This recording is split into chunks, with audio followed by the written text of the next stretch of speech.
So for the last season on the field and the last offseason, it has appeared as though Mel Tucker and the decline of the Michigan State football program would lead to his dismissal because of wins and losses, and more losses than wins. Now it appears as though Mel Tucker will no longer be the head coach at Michigan State because of off-the-field conduct. Appreciate everybody being here at the Voice of College Football. And the news that has come down as of late last night, we were on with all of you after all of the games on Saturday night, and it was about 2 or 3 o'clock in the morning when we learned, based on, thank you so much, everyone in the chat, alerting me to the news that was coming out about the investigation into Mel Tucker and sexual harassment charges. So let's first determine if Mel Tucker's been fired or he is suspended, because I'm seeing conflicting reports. And so if anyone can verify this for me, please let me know. But we saw that there was an investigation going on as of late last night. And now I'm seeing suspension, but I'm seeing firing. And these are coming in from reputable sources. So there seems to be contradictory information there, and it's not a timeline in regards to there being a suspension announced hours ago and then a firing announced just recently within the last minutes. It's all over the place. So what we're seeing here, according to CBS Sports, as of 1 hour ago, Mel Tucker suspended amid investigation. USA Today, well, this was 17 hours ago. Football coach, rape survivor, charges sexual harassment. We've got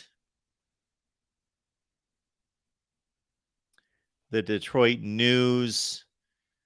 As of 49 minutes ago, Michigan State football coach Mel Tucker suspended without pay amid reports of sexual harassment. However, we have sources like Brett McMurphy tweeting out, fired. Mel Tucker fired as Michigan State's coach, sources told Action News HQ. Chris Solari, I'm not aware of his work, but his tweets are prominent on the Google search for Mel Tucker. Hearing that Mel Tucker is suspended. There is also an ESPN report. I don't know if that has been taken down. Let's see. On ESPN's college football page, okay, they must have changed this headline. When I Googled this for the first time today, about an hour ago, the ESPN headline read, Mel Tucker fired. Now it reads, Michigan State suspends Mel Tucker amid harassment case. So this is the story coming down courtesy Dan Murphy, who we first read his report late last night. So we will go with this one. And again, as you guys scan the headlines and scan the information out there, certainly keep me updated. Appreciate you all being here at the Voice of College Football. So we're going to go with suspended, even though ESPN jumped out there with a firing, and so did Brett McMurphy. And now ESPN's reporting that there's a suspension. And so here we go. Tucker suspended without pay while the university completes an investigation into claims that he sexually harassed a prominent sexual assault awareness speaker after she was hired to speak with the Spartan team. So, of course, sexual harassment is an awful thing, cannot be tolerated, and it warrants a firing.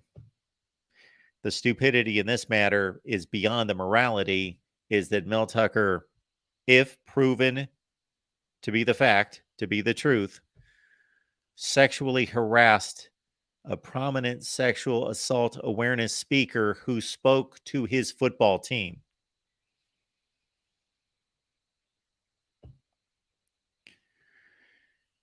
I cannot think of a time that somebody has been that again, if this proves to be the case, they are investigating right now. And I would think that this investigation wouldn't take a whole lot because we're hearing about text messages, photos.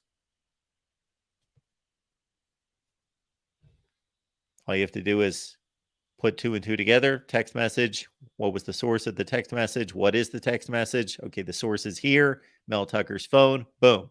Sexual harassment. Athletic director Alan Haller announced Tucker's interim suspension Sunday night. So Sunday night, they're considering this Sunday night. So that must have just happened. Less than 24 hours after news of the claims against the fourth-year head coach were made public in reports from ESPN and USA Today. Interim University President Teresa Woodruff appeared alongside Haller at a news conference and said she fully supported Haller's decision.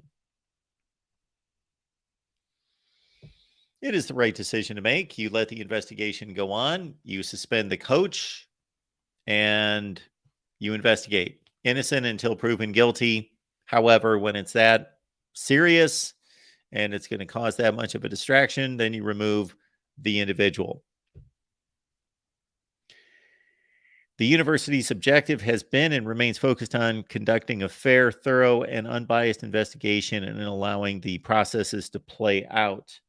Okay, the would-be victim, we will phrase it that way, the would-be victim, Brenda Tracy, who operates a nonprofit company that tries to raise awareness about sexual misconduct, especially among college athletes, told university investigators that Tucker sent her gifts. Okay, not necessarily anything wrong with that, unless he continued to do it. And she said, no, thank you. Asked if she would date him if he wasn't married, and masturbated while on the phone with her without her consent. So I thought we saw something when we talked about this last night. So we didn't dig deep into this last night. This, again, was noted by many of you on the chat when we were talking college football and wrapping up the play on Saturday. And then we looked at this, and I thought there was something in here about text messages. Anyway, so we're talking about phone calls, phone conversations, if they were recorded. Tucker told investigators he did not take part in this behavior, but that it was consensual. So it sounds like he took part in the behavior, but it was consensual, according to him.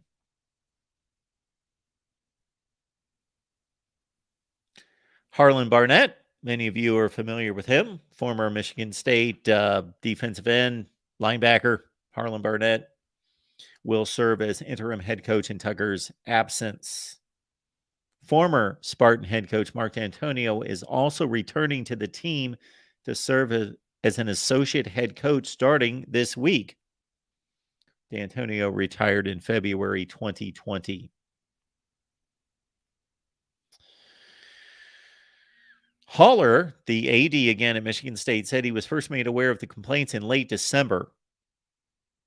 Wow, that's been a while. Shortly after Tracy filed the complaint, Michigan State hired a third-party investigator to decide if Tucker had violated the school's sexual misconduct policy. So the complaints were made in December at the latest, December of 22, at the latest. Haller was made aware of the complaints last December. So you got to think that if they have proceeded to allow Mel Tucker to coach the football team and on into the next football season,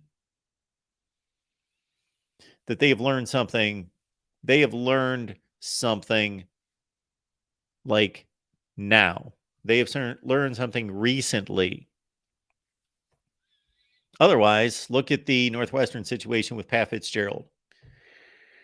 That came to a head and then quickly, boom, suspension. Okay, investigation, suspension, firing, all came within about 24 hours. Or us learning of the investigation, suspension, firing, bam, bam, bam. So let's not be surprised if it follows suit. And again, when you've got Brett McMurphy and initially ESPN reporting a firing, maybe they jumped the gun a bit. any formal decision on Tucker's job status and the more than $77 million that's owed him that remains on the contract is not expected to be decided until the hearing concludes. And you would think that he would lose that money because of the various conditions within his contract that is pretty standard at this point, that if a coach violates the terms of his contract, if he brings embarrassment to the university, if he violates and there's any level of misconduct, then they don't have to buy out the contract. All right. We have left the link in the chat. Want to hear from all of you. Appreciate you being here. Again, we just wrapped up a great weekend of college football. I will soon release my top 25 that actually makes sense. Typically, we get that out sometime Sunday morning or early afternoon, but had a number of things to take care of today. It will be out soon. And again, Mike, yeah, there were reports out there from noted. All you had to do is Google ESPN about an hour ago. It said fired. So they've retracted that at some point. Yes, the irony, again, I'm not in any way discounting the, if it is true, discounting the moral, it being morally wrong, but the stupidity beyond that, I don't know if that's irony. Alex says they're just waiting for the investigation to finish, then firing him for cause. Also, firing him would open the transfer portal.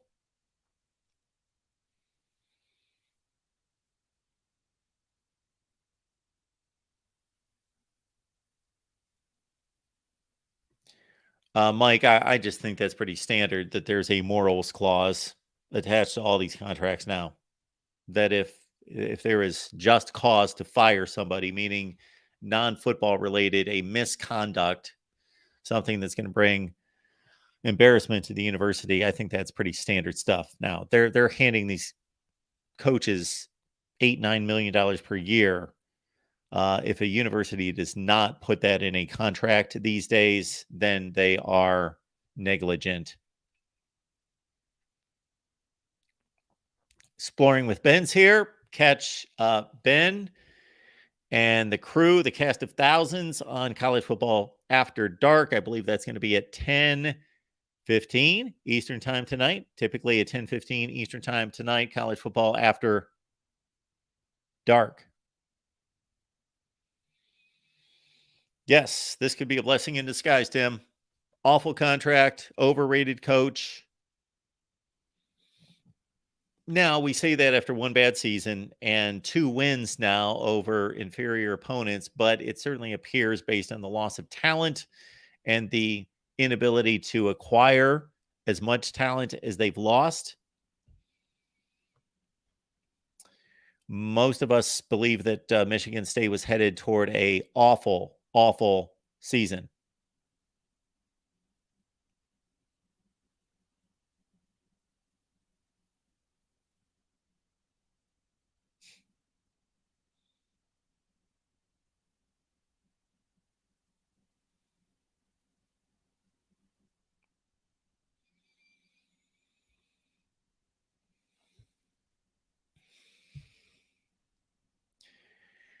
Yeah, I could say all sorts of things about, again, if this is true, it appears to be true. I don't know that we would have gotten to this point in the investigation if it wasn't true, but I hate to go to that degree until it is proven and settled and determined and announced. But my goodness, just horrible, horrible, horrible behavior that is amplified exponentially by stupidity. Of all the targets out there that Mel Tucker could go after and act like a fool, this is the woman that he targets.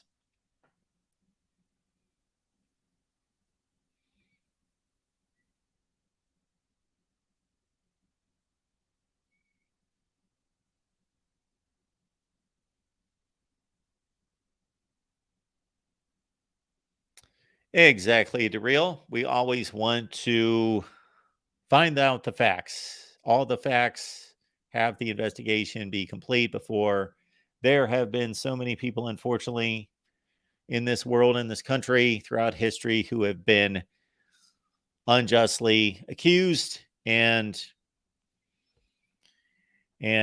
shoot, we've seen that shoot in the last few years. We've seen people unjustly accused of things, and then we find out different later. So doesn't look good. Does not look good. I will say this, and I'm going to say this in a very measured and delicate way, because up until this situation, and even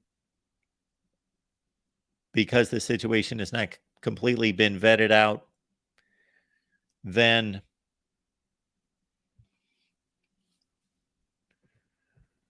I have no concrete reason to not believe Mel Tucker. I have nothing. I don't believe that there's anything on Mel Tucker's record before this, possibly, that would point to him being not suitable, not fit for the job, not fit to operate in society as he is. I gotta say that I've not always had the best feeling about Mel Tucker. What does my feeling matter? It doesn't.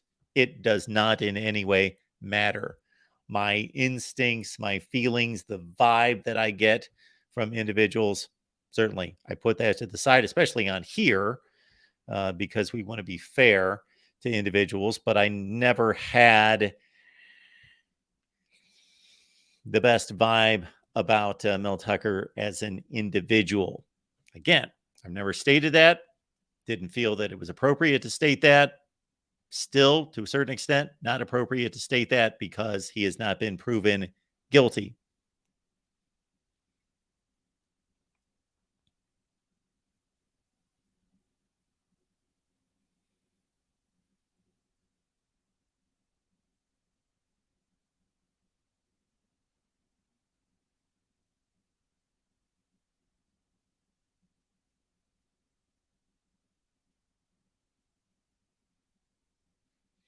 Yes, Wayne, you must have seen the same things that I did. I was a bit confused when I came on here. I thought, okay, we're going to have to vet this out because I'm seeing fired and I'm seeing suspended and I'm seeing fired from some reputable places. But apparently, again, that's probably been taken down and retracted.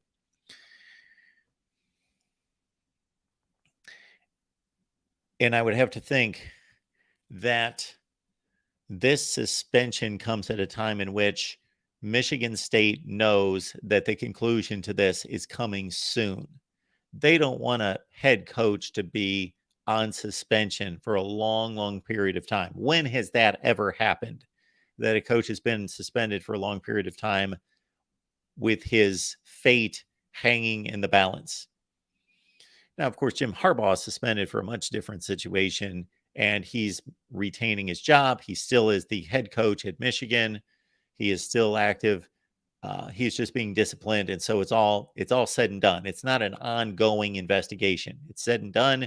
They determined what they believe to be a justified penalty or discipline for what he was involved in, and it's being played out right now. It's being served once a week on game day.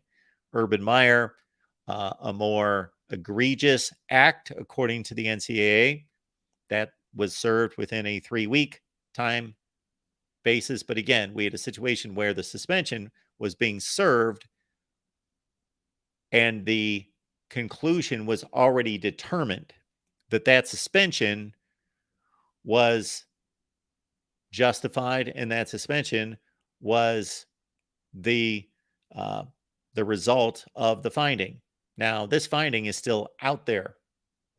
And so the suspension, can we think of another time in which a coach has been suspended while an investigation's been going on?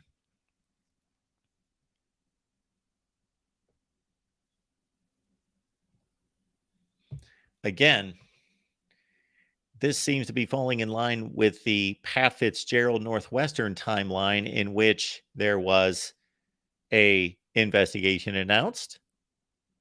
And by the time we found out that there was an investigation at Northwestern, they had been investigating it much like this for quite some time. We're talking about 9 months ago. It was learned by the AD, and I got to think that he found out about the investigation. He learned of the investigation almost immediately. So 9 months ago, the investigation started. So they are deep into this investigation. So now they suspend Mel Tucker, and now they can go ahead and most likely let him go.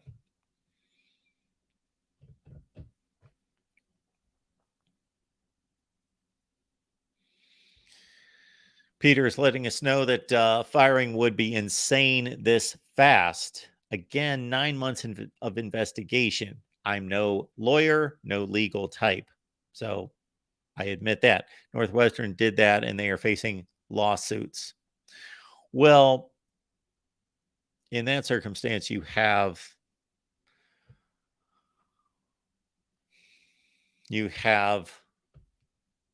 the many victims versus the perpetrator. This one, you have the defendant, Mel Tucker, versus a supposed victim. One victim.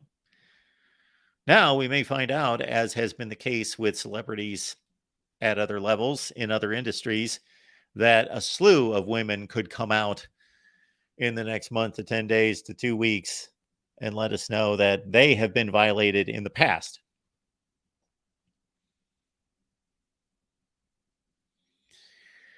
Jonathan McCarthy says there is a hearing this week or the week of October 5th.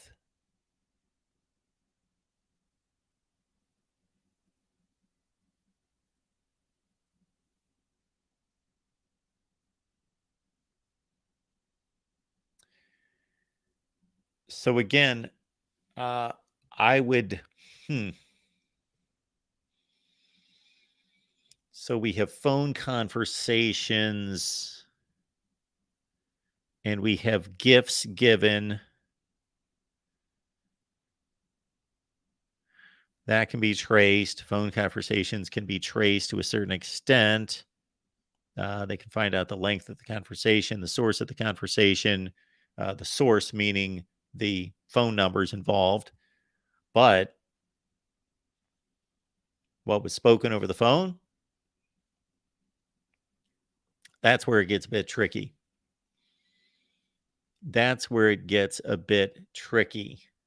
So I thought that there were text messages as well.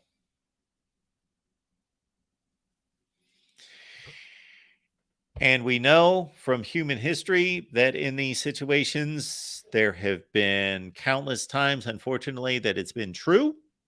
And unfortunately, there have been many times in which somebody's reputation has been scarred, and it's not been true.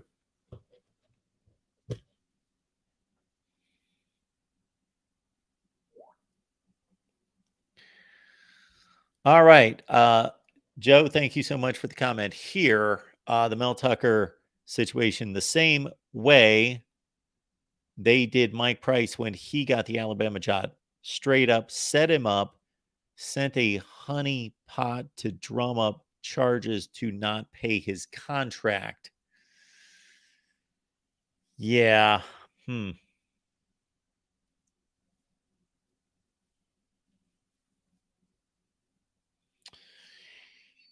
Yeah, I guess there are some similarities there. It's been a long time since I've looked into that case, and I, of course, lived through it and was a fan and a person working in the industry during that time. That's been about 20 years ago.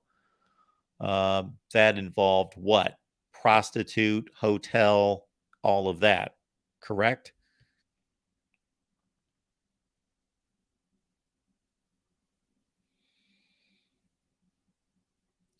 Joe is letting us know Brett McMurphy clarified that they won't officially fire him until what would be the end of the investigation.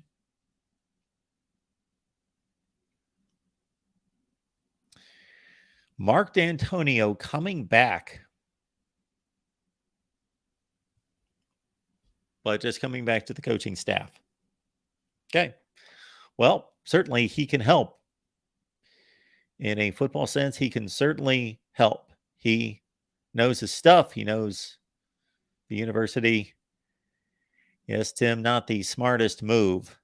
And again, I point this out all the time.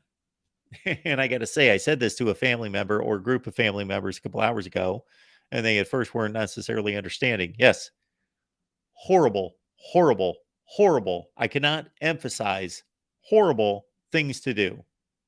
Horrible conduct can't be tolerated, justifies a firing, all those things. Justifies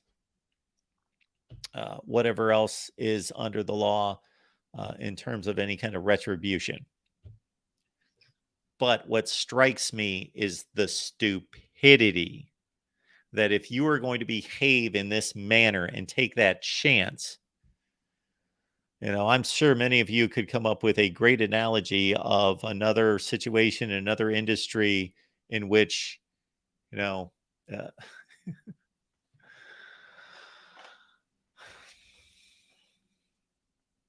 fill in the blank. If you're going to cheat on your taxes, you don't,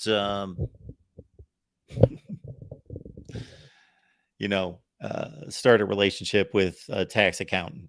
I don't know, or with somebody at the IRS. It's just unfathomable that his brain, again, if this is true, his brain is actually functioning. Or maybe these guys just think that they're untouchable at that point. Everything's done for them. Everything they say goes, and they wield that kind of power, or they just believe that they're just so attractive and desired and just irresistible to women that they can't be turned down. I don't know what's going through. I know certainly what's going through the lower half, but the above the neck, there's not much going on there. So again, this man apparently, well, we know that he at least heard the speech that she gave to his football team about this very thing. So at least that is there. Okay.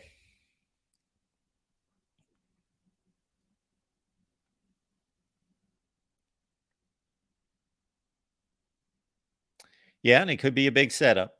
Could be a big setup, but my goodness, again, how do you get duped by that setup? Yeah. Yes. There's another aspect of this running through my mind that I will not say. I will not verbalize. All right, folks. We do have a super chat coming in. Thank you so much, Brian. Yes, so Mel Tucker admitted to doing it, meaning having those phone conversations. But here we go. Was it consensual?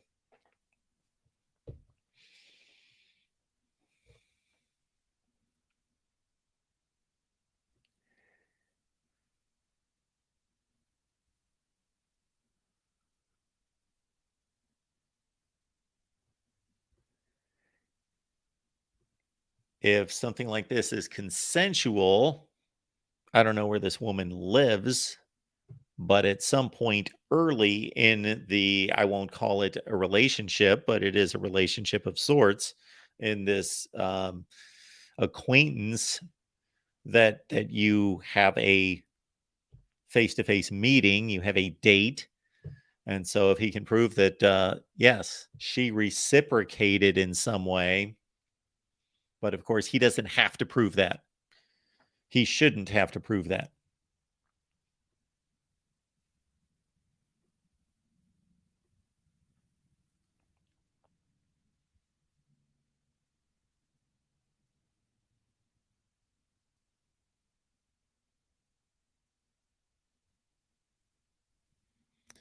Tons of comments from you folks on this one.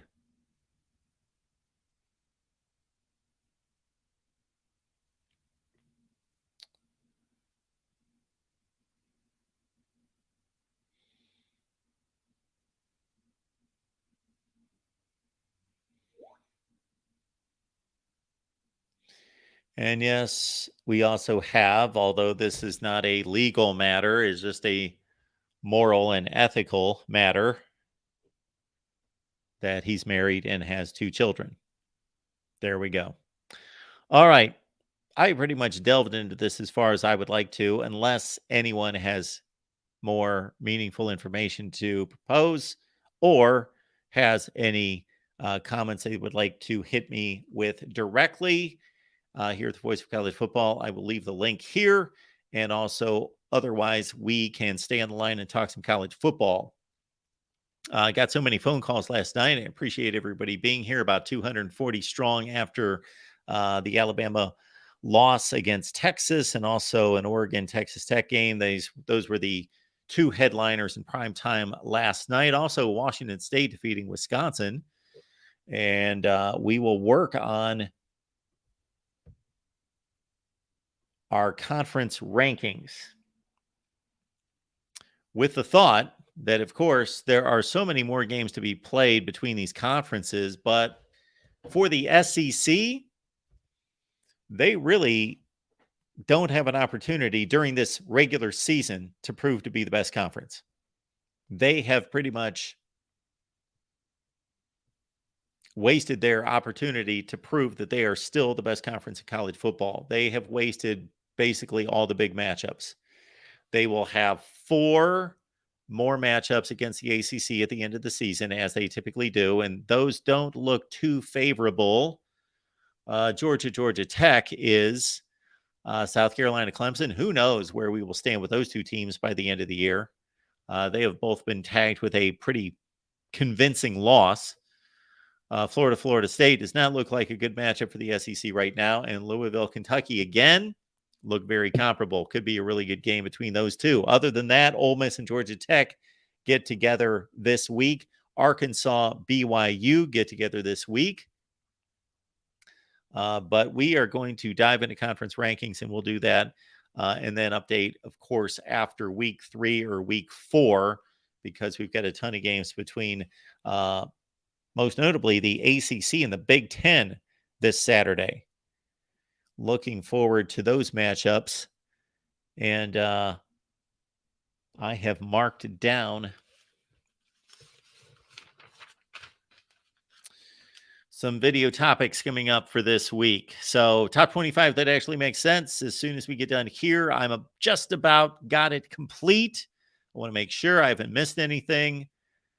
I have built my spreadsheet to mark down, of course, wins and losses for each team and make those comparisons. So yes, top 25 that actually makes sense will be out soon. Conference rankings. And again, we are not just going to throw out some scores and do it the way you may see it elsewhere and just kind of pull rankings out of our, yes, we don't do it that way. We will break down the results against the Power 5, the results total against the Group of 5, the FCS, the embarrassing losses, the significant wins. We will put them all into context. And right now, the Pac-12 is the best conference in college football. I can't debate that in any way. I don't know who could debate that based on results. Yes, you can debate it. And you can make a reasonable debate, because in here and in here, well, forget in here. In here, I believe that the SEC is a better conference than the Pac-12, but that's not being proven on the field. What is being shown and delivered by the Pac-12 right now is that they are putting down the best results by far. 2 losses by the Pac-12, correct? 2 losses by the Pac-12.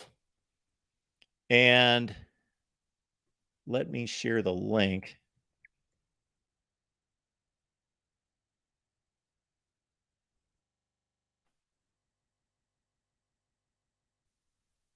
And those 2 losses are not damaging losses. They are not embarrassing losses. They are understandable losses. Cal, Auburn. Who doesn't think that Auburn's a better football team than Cal? Who doesn't think that Auburn, and we know that Auburn's a much more talented team than Cal, they go out to the West Coast.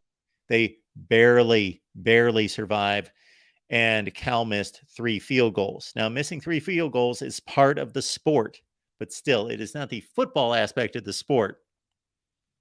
So Cal survives, or Auburn survives at Cal, so that's 1 loss for the Pac-12. Arizona goes all the way to Mississippi State, plays in a difficult environment, goes down 14-0 with my 2 scores a number of times, rallies, goes to overtime, loses, and comes within that close an Ohio State-Michigan 2016 measurement, that close of getting the first down with another opportunity to score and advance it into another overtime. So those are the 2 losses. A 9-point underdog Arizona takes Mississippi State to overtime on the road, and a touchdown underdog Cal takes the game against Auburn down to the wire. Otherwise, the Colorado efforts, obviously, they've notched 2 really good wins. Utah did not look good on Saturday, but they notched another Power 5 win. Probably the most impressive win of the weekend for the Pac-12 of the season is Washington State defeating Wisconsin. Had control of that game, almost let it slip away, forced a fumble late, secured the win. So Oregon, a bit lucky, bit shaky, capitalized on possibly a bad call that most likely would have ended the game. So there's a shaky win for the Pac-12, but still a win for Oregon on the road against Texas Tech. All right, let's talk it up right here at the Voice of College Football. We've got our Michigan guy checking in. What's going on, man? Hey, man, I'm going to make a couple quick comments on this whole Mel Tucker situation, man. Yeah. Even if it is consensual, let's just say it is consensual. Yes. It is still a fireable offense.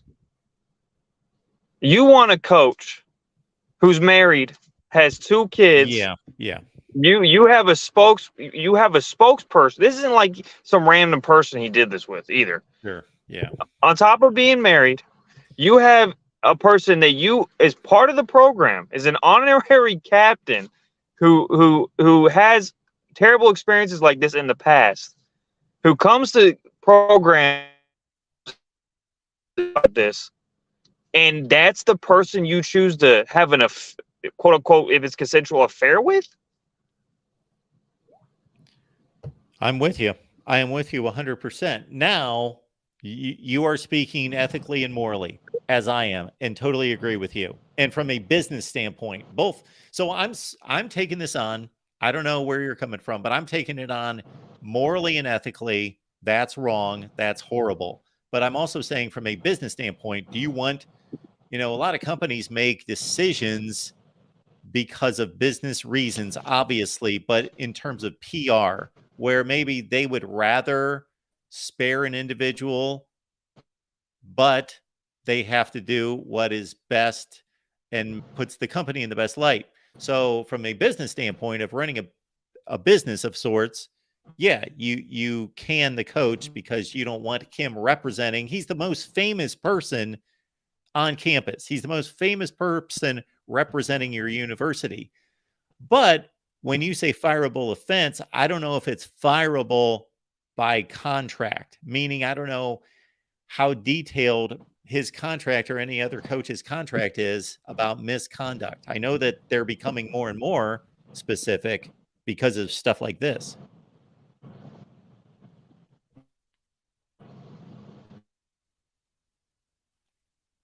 Anything else? You still there? But here's the thing. Okay. I think we might be losing you. Can you hear me? We heard that. Can you hear me now? Yes. What about now? Yes. Okay. I believe the contract. I mean, look, even if you have to, I get you have to pay the $70 million. Let's say you do, but even in this falls in line with that because I believe in the contract, there's something along the lines of embarrassing the university. Yes, there typically is. Are you talking about, in his contract, or you're just guessing? Okay, we're losing you. It Give us says a call. there's a part of it that says if you shine a bad light on the university or you embarrass the university, I don't know if you could get more. Yeah, I would agree. This is Why don't you call level back top if tier you want to? embarrassment We're on, losing you, especially and with we the really history. can't hear much. So give us a call back. All right, let's keep it going here.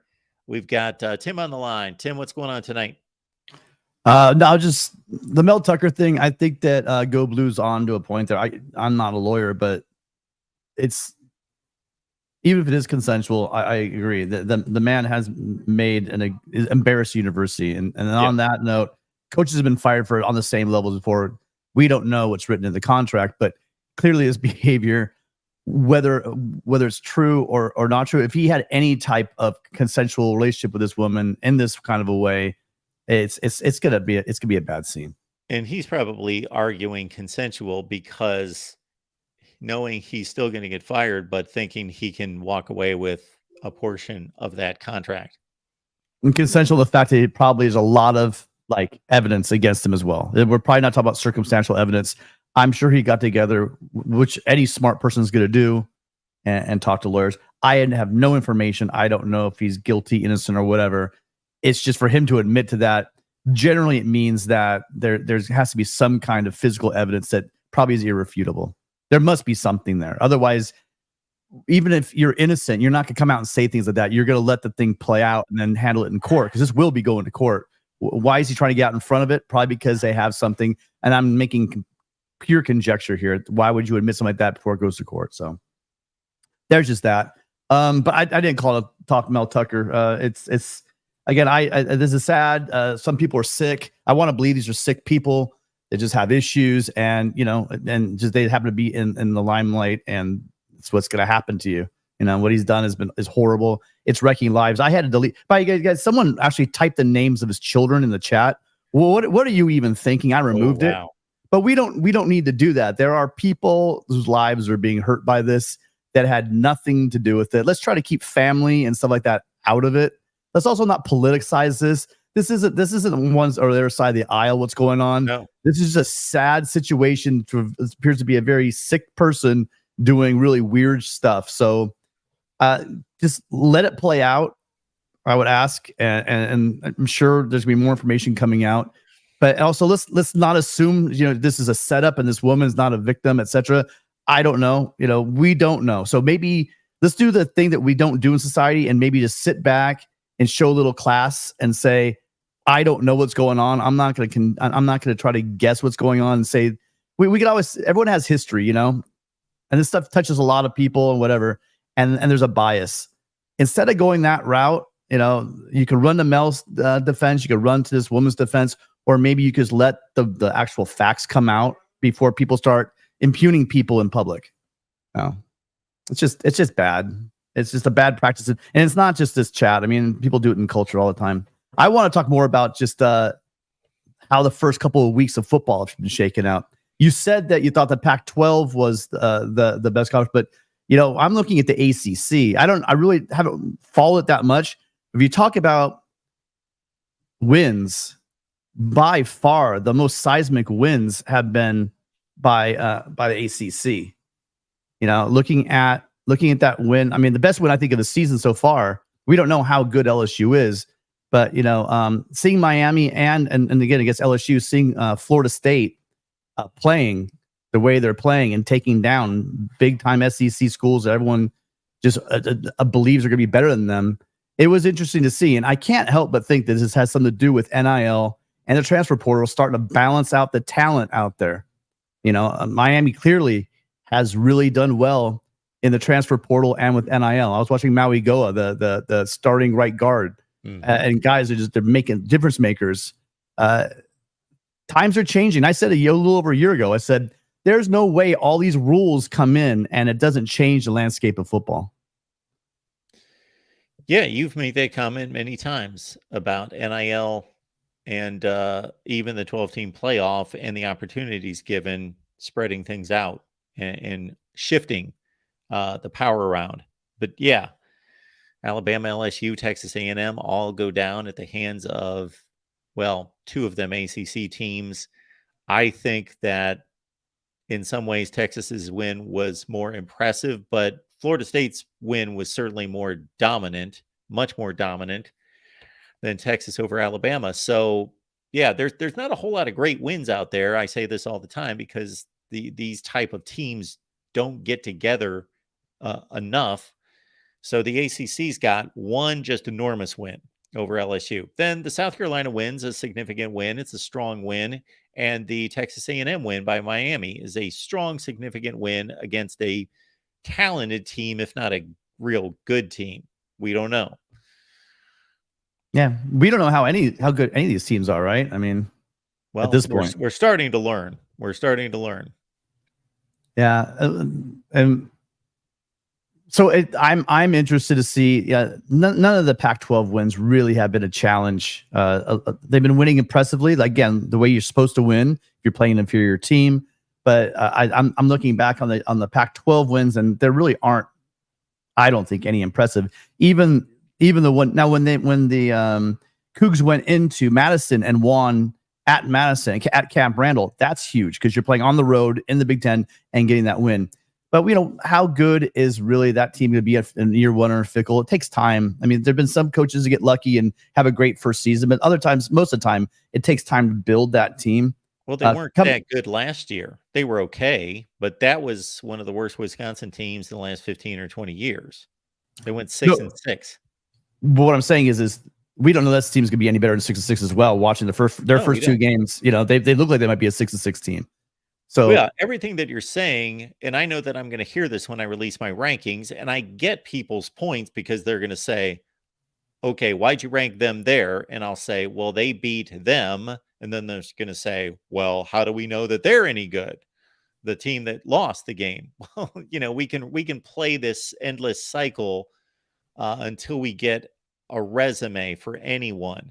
So that's what we're in the process of building, is a resume. But regardless of how good or theoretically that Alabama could have its worst team under Nick Saban this year, that's possible. Yes, it's possible. But Texas went there and beat Alabama. So as it stands right now, we have to make some assumptions if you're going to make rankings. There have to be some reasonable assumptions that are made. And I'm going to assume that Alabama is still really good, probably not Alabama standard good, but I believe that they're one of the 10 best teams in the country. And LSU is one of the 10, at the very worst, 15 best teams in the country. So that those are really good wins. And Wisconsin, again, may not be any better than their 6-6 team from last year, but that's still a quality win for Washington State and the Pac-12.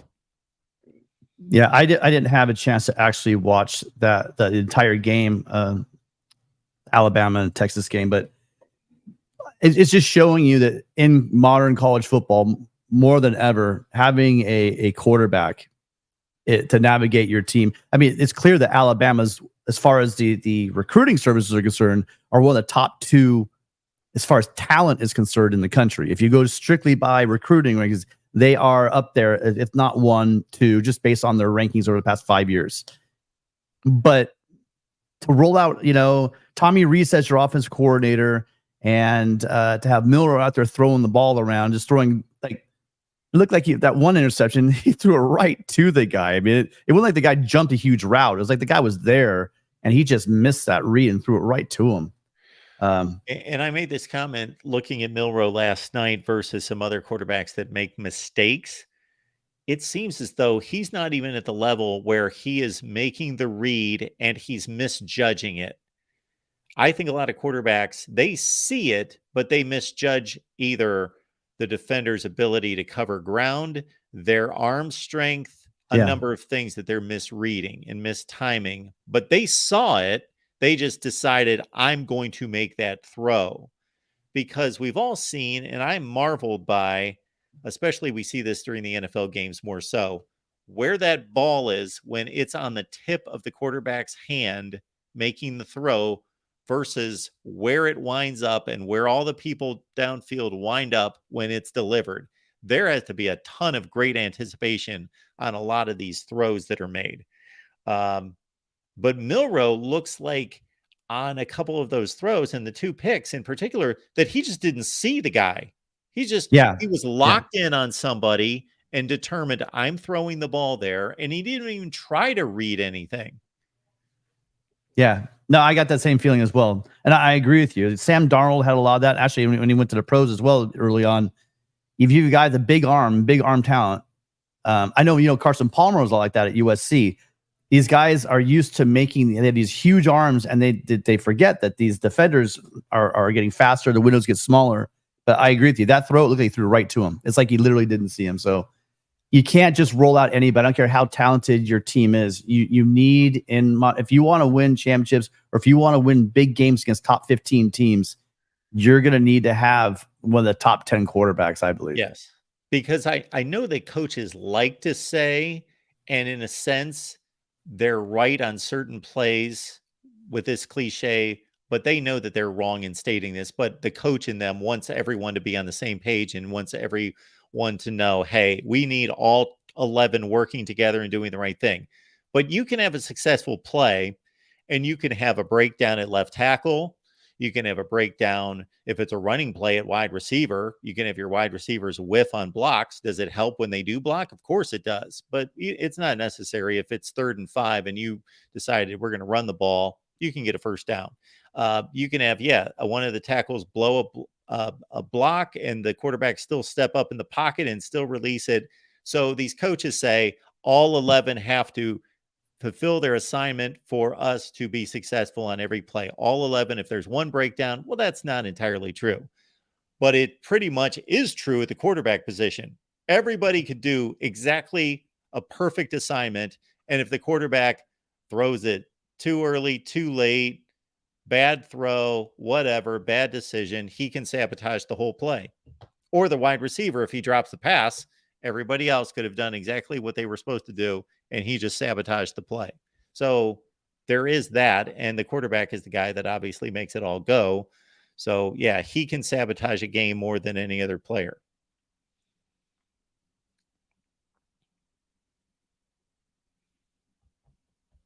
Still with us, Tim? Well, yeah, sorry. Just really quickly. So then, there haven't been a lot of, we talked about it. I think we just covered the 3 really big wins in weeks 1 and 3. What's the biggest? I'm sorry. What is the biggest win that they have in the SEC? What else impresses me about the Pac-12, though, is that the 2 losses were not egregious, awful losses. They didn't lose to an FCS team. They didn't lose to a Group of 5 team. Arizona goes to Mississippi State, who is usually, again, we're going to make some level of assumption. Mississippi State is never a 4-8 team, 5-7 team. They're always going to bowl games. They're always pretty good. Arizona goes there, barely loses. Did you see the final play of that game? No, I didn't. I did not see that. I didn't watch any of that game. I assumed that Mississippi State was going to win it. I didn't even watch it. I did too. I assumed it, but I saw going to overtime and I found it.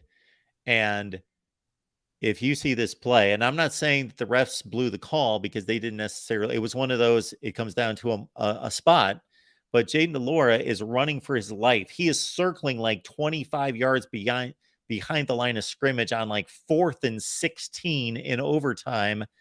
And he turns it upfield. He dodges like 2 or 3 dudes and dives for the first down marker. And they call him short. And that was the end of the game.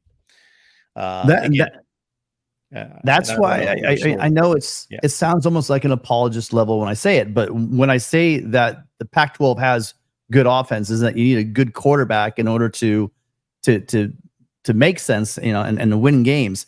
I'm not exaggerating that. And so recently we had a conversation and I said, I don't see anybody in the Pac-12 having a top 10, top 15 defense, only because of the offenses that you're going to play every single week and the quarterbacks you're going to play every single week in the Pac-12. Yeah. Jaden DeLora is not even in the top like 5-6 quarterbacks in the league, and yet he can take over a game and he can play. If he's hot, he's hot. Unfortunately, Jaden DeLora, he's also has a propensity to not be hot and just throw the ball all over the place and give you a lot of head scratchers at the same time.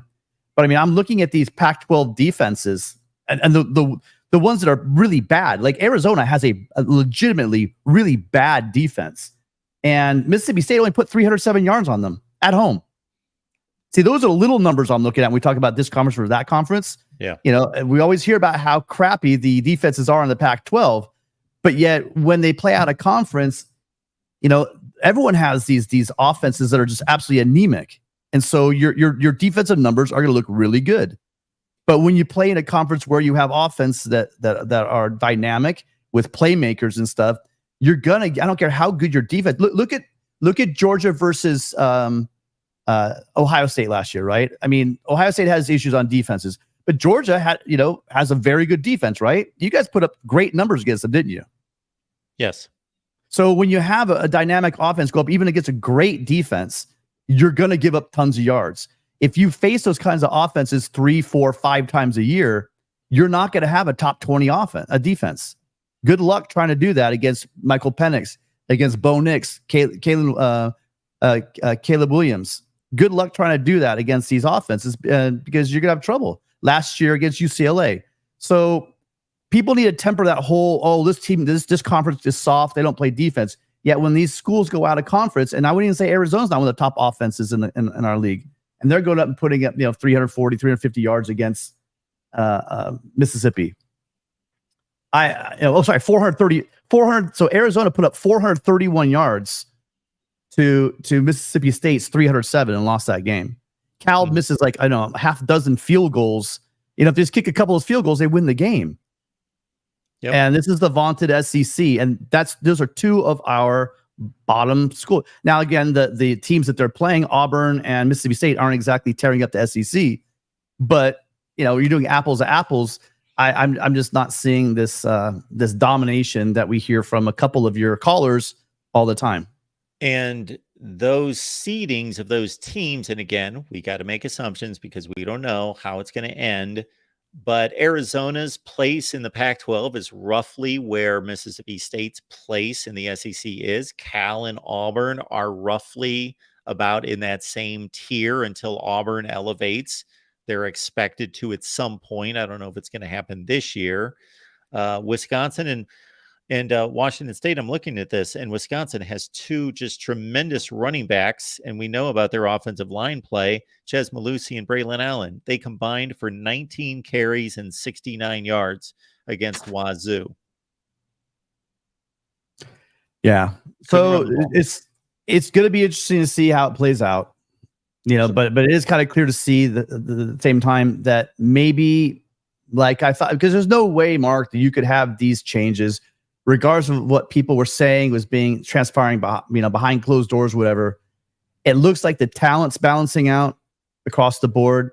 If Florida circles their wagons and keeps their players like they did in the 80s and 90s in Florida, if California keeps their guys at home with UCLA, USC, it's going to make it difficult for this talent acquisition and concentration in the Southeastern Conference and Ohio State to continue. And that's going to be interesting. And that's when we might actually start seeing where we don't have the dominance between 3, 4, 5 teams every year. And I think that's what we're seeing the beginning of right now.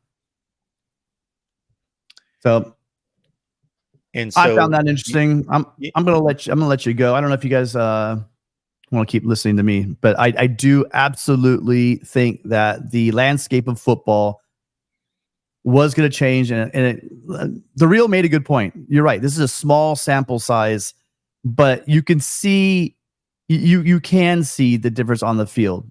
You are actually starting to see coaching hires. The Pac-12 decided actually, as they're closing the doors, and have their everything must go sale, they decided to get actually some really good coaches in. Imagine that, Mark. You get some competent coaches as head coach. You get rid of Durrells, you get rid of some of these other guys. They kicked around the league at 3 or 4 different stops. You bring in some competent coaches, and what do you know? You start winning. So, in the SEC dominance in the years in which they're dominant, and we're doing the same measurement, those are small sample sizes as well. But we know it's a function of there was dysfunction in the Pac-12. The ACC has been extremely top heavy, and both those conferences were not healthy conferences. You know, the Big 12 is the Big 12. They're also top heavy. It was just basically Oklahoma for years.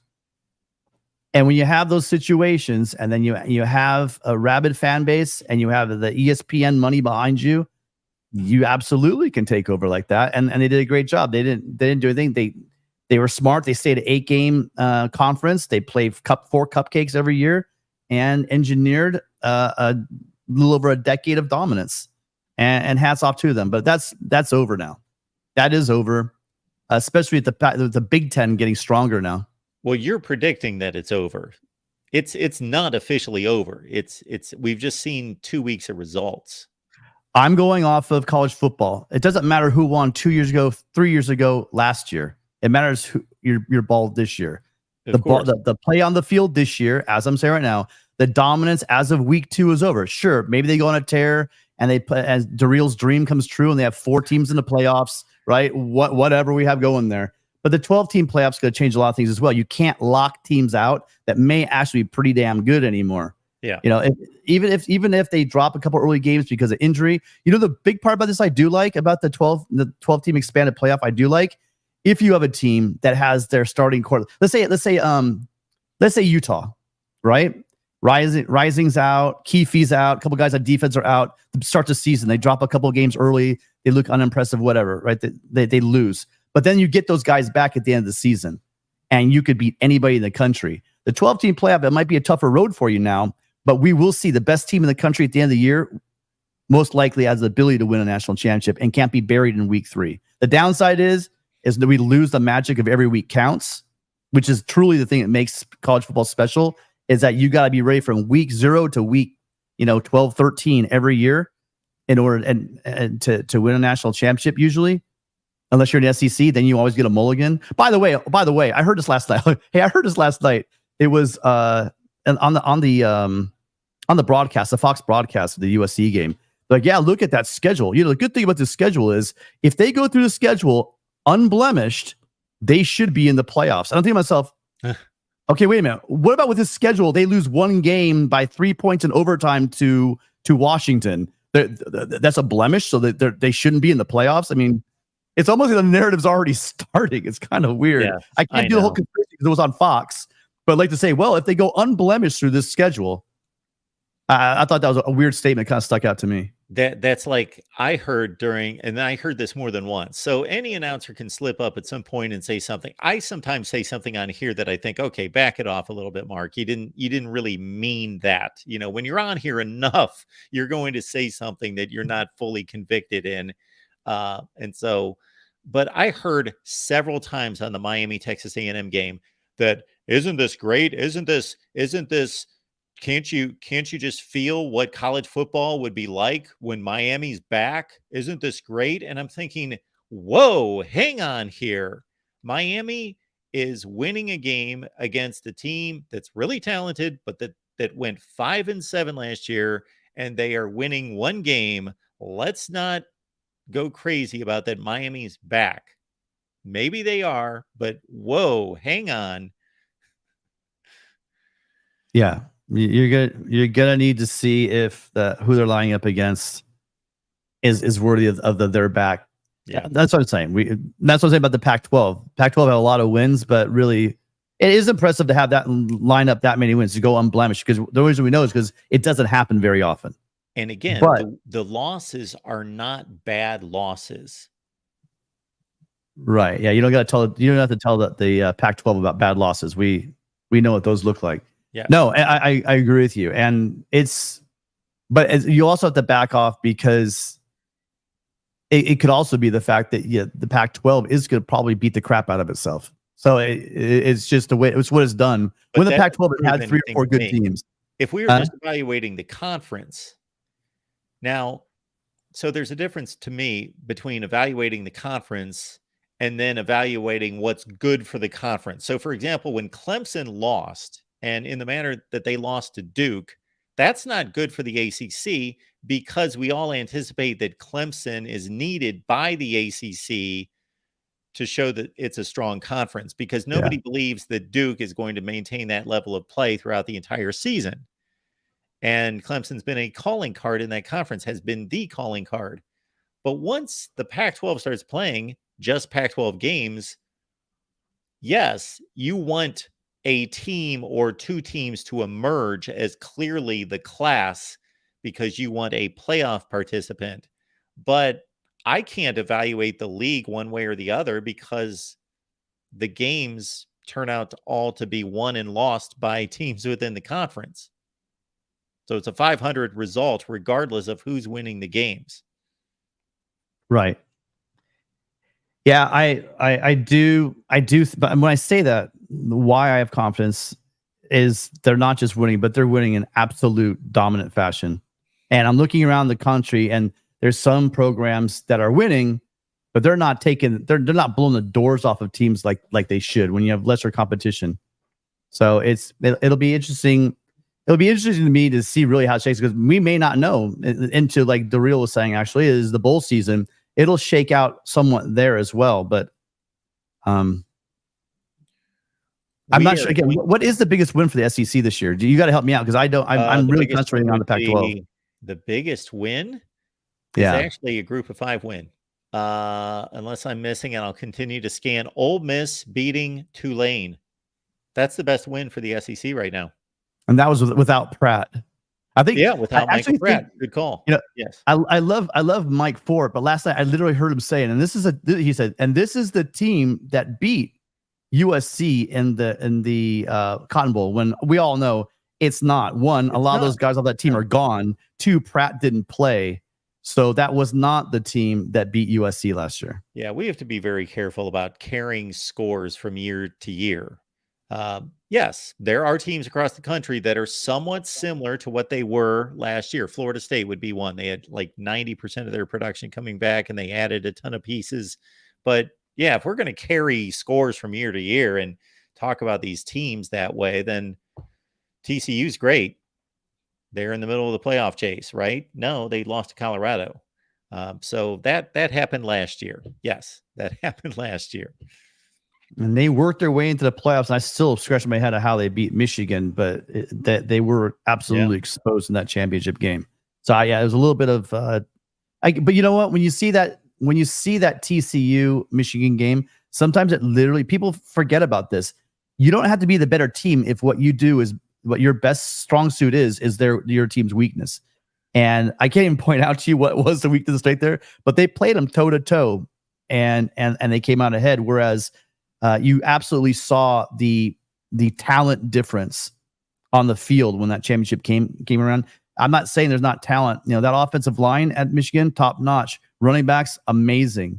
But when you talk about overall team talent, you can't compare Michigan to Georgia in any way, shape, or form. And I think that's what came out in those two playoff games, was just a sheer amount of talent that Georgia was out to overwhelm that TCU. That the TCU team just was smaller and slower. And that's what happens when you're smaller and slower. It gets bigger and faster. You get scores like we saw against Georgia. So it's going to be a fun season. I think I'm happy to see where it's shaping out. We're not going to know what USC looks like really until that Notre Dame game. I'm sorry, I'm still not buying the entire. Colorado. Come on, I don't. Yeah, you go ahead. You hop that hype train, Mark. Let me know. I did. No. I'm saying I'm being sarcastic. Go ahead and hop. Not you, the general. Okay. The general you. Hop that hype train, because you guys they have to realize that defense.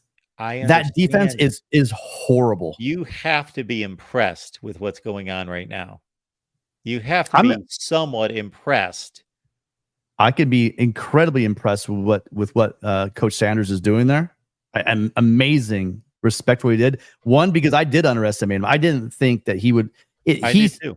What he did was that I was just ignorant to, is just the quality of the staff that Deion Sanders put together at Colorado.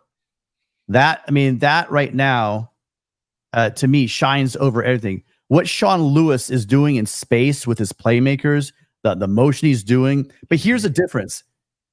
And what people don't understand is we actually saw a lot of USC's, I know this is nuanced and boring, but we actually saw a lot of USC's offense. If you guys watched the offense last night against Stanford, who is still one of the less teams in our conference, but they didn't put anything on film against like San Jose State, in the least. So when you watch the offense go, Colorado is giving it their 1,000% in these games, and they're beating, mid-tier teams. We don't know what TCU is going to be this year, and I'm impressed with the reason why I'm impressed, Mark. I can be impressed same time, but not impressed. I'm impressed with how I know what that team was a year ago.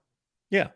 And then to make it the team they are now. But see, the team that they are now doesn't put fear in me. I would be a bit scared if I was the Ducks, because if anyone watched that Duck defense yesterday against Texas Tech, yep, that's see, quietly the spotlight was on USC for having a bad offense, when in reality the entire Pac-12, and I'm almost contradicting myself, because I think that a lot of these schools have fixed their problems, including USC, but the defenses across the board in the Pac-12 were really bad last year. I mean, really bad. And to watch the Ducks not do, it appears like they didn't do much to improve it over the offseason, because that Duck defense still struggles with the same problems they had last year. Secondary porous as hell, difficulty with their being gap sound and their run fits. It looked bad yesterday. I'm not talking about Colorado being impressive to the standard of competing for a championship. I'm talking about coming from the abyss and being a scary team to play. I think the way they're playing right now, and of course they play everybody in the former Pac-12 South. So they've got USC, they got Utah, they got UCLA, and then they play, I know Oregon they've got coming up in 2 weeks, and whomever else they've got in the North, I don't know off the top of my head.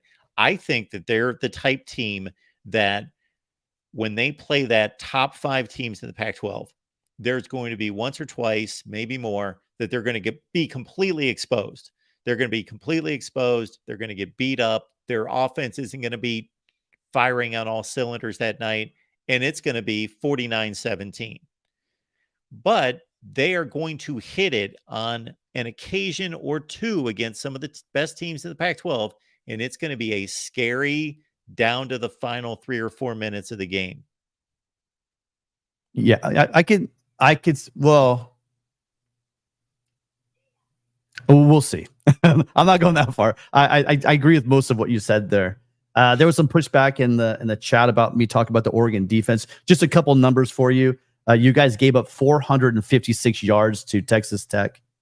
There were explosive plays of rushing, 58 yards, 35 yards passing, 33, 44, 22, 31,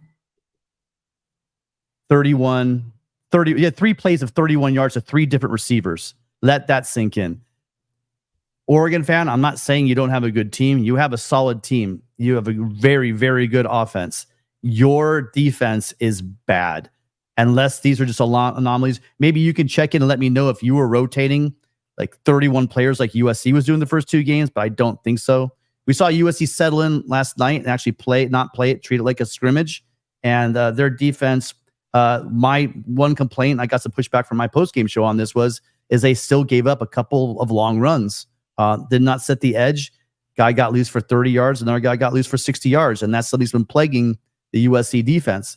But as far as pass rush, as far as up the middle, they played sound defense, and it's just getting better. It's going to get better every week. So excited to see it. But Ducks, good luck with that defense. Thanks, Tim. Appreciate it. All right, Mark. Catch you later. You can all catch Tim on Monday night with us on USC Trojans Live. That's at 11 Eastern, 8 Pacific, over on the USC channel with Matt Zemek from Trojans Wire. We have a great time talking up USC. And of course, the Trojans just completely trucked Stanford. I did not see one play of that game. I will not watch. Well, I saw a couple plays here and there in passing. There's no reason for me to go back and watch any of that game. It was obvious from the scores just being rang up one after one after one after one. And I know they wanted Caleb Williams out at halftime. I don't know if he played at all in the third quarter, but I know he threw a touchdown with like 10 seconds left in the first half. And yes, subscribe here to the Voice of College Football. Turn on that bell for the notifications to know when we go live. So it's simply subscribe, hit that bell, and you will be informed on when we go live. All right. Yeah. Texas Tech hit up Oregon for a 58-yard run by the quarterback Tyler Shuck, 35 yards on only 6 carries. So 6 for 66 out of Texas Tech's top back, Taj Brooks, including a 35-yarder. And then they had pass plays of 34, 31, 31, 22 out of 24 pass completions. So we really have to crunch the numbers to see if that's egregious. 400 and 56 yards of total offense, and Oregon had 472. Very even game, and the officials called a Texas Tech defender out of bounds on an interception that basically would have come close to icing the game for Texas Tech. Pass interception in the end zone. Then Oregon was able to kick the field goal that went up 31-30. They got a cheap, bad beat, pick 6 to pretty much salt the game. All right, let's keep it moving here. We've got Tin Hat jumping on here. Tin Hat, what's going on? I called in to talk about Mel Tucker in Michigan State, if that's okay. Of course. And I've been on this. I saw you go live and jumped in immediately. I've been monitoring the chat. When the topic was originally being discussed, but yes. I want to say first, I have no idea what happened. But I guess the way that I'm looking at it is there's two leaps of logic that I could take, initially, at least at this point. And one of those is that Mel Tucker, who's at least smart enough to have worked himself into one of the highest paid head coaching jobs in college football, may be the dumbest man on earth when it comes to, matters of, trying to romance or whatever he was trying to do, if these allegations are true. Because that is an incredibly stupid thing to do. I don't think that there's any disagreement amongst anybody that, these allegations, if they are true, it would be the dumbest move in history, really, because of who this person is that he's alleged to have harassed. Right. I mean, but the other leap of logic is that the administration at Michigan State could lack the morals and ethics to set Mel Tucker up with a honeypot, essentially. I mean, it's not an unknown con, in order to relieve themselves of $77 million buyout that they've decided they're gonna, if that's the route that they've decided to take. I don't know exactly how displeased even Michigan State's administration is with Mel Tucker. I have no idea. So that plays a part into it too. But I mean, a lot of people in the chat, I think we got to stop being like naive to the fact that you don't think that there are, intrigues and schemes running on in the backgrounds of administrations and corporations and political institutions. I don't know. But like, to think that there are none, I think is pretty out of touch with reality. Now, just because I or you, Mark, or anybody else in the chat wouldn't do those things doesn't mean that there aren't tens of thousands, if not hundreds of thousands or more people on this earth that would. So that's, and then when like the last caller said, let's wait for the case to be resolved and then we'll see, what the facts are because it's being investigated. That is a reasonable point. But if I'm thinking that maybe this might be a setup for Mel, I think that part of the setup, if it were being planned, if it was a pre-planned thing, would be to make sure that the system would support, the investigation process would be locked down and in concrete. Like, hey, if we know that if this happens, we're going to get investigated. So let's make sure that we have all of our T's crossed and I's dotted. And as I said before, the type of woman that he has involved himself with, just as the fact that he's a married man, he shouldn't have done it anyway. But to step out of bounds and then to do it with someone who is in the business of giving seminars about sexual harassment and assault prevention, I don't know if I can believe that Mel Tucker would unconsensually do some of the things that he straight up admitted to doing. I think that a person with this subject matter expertise would know exactly what to say, what not to say, what to do, what not to do, and what bit of every single type of circumstantial evidence Mel Tucker would need to provide in order to eventually be able to alleviate the University of Michigan State from having to pay a substantial buyout to him. That's all I'm saying. I have no idea what happened, but it's, a lot of people are saying, I can't believe he would be this stupid. Okay, so what are some of the alternative things that you could believe?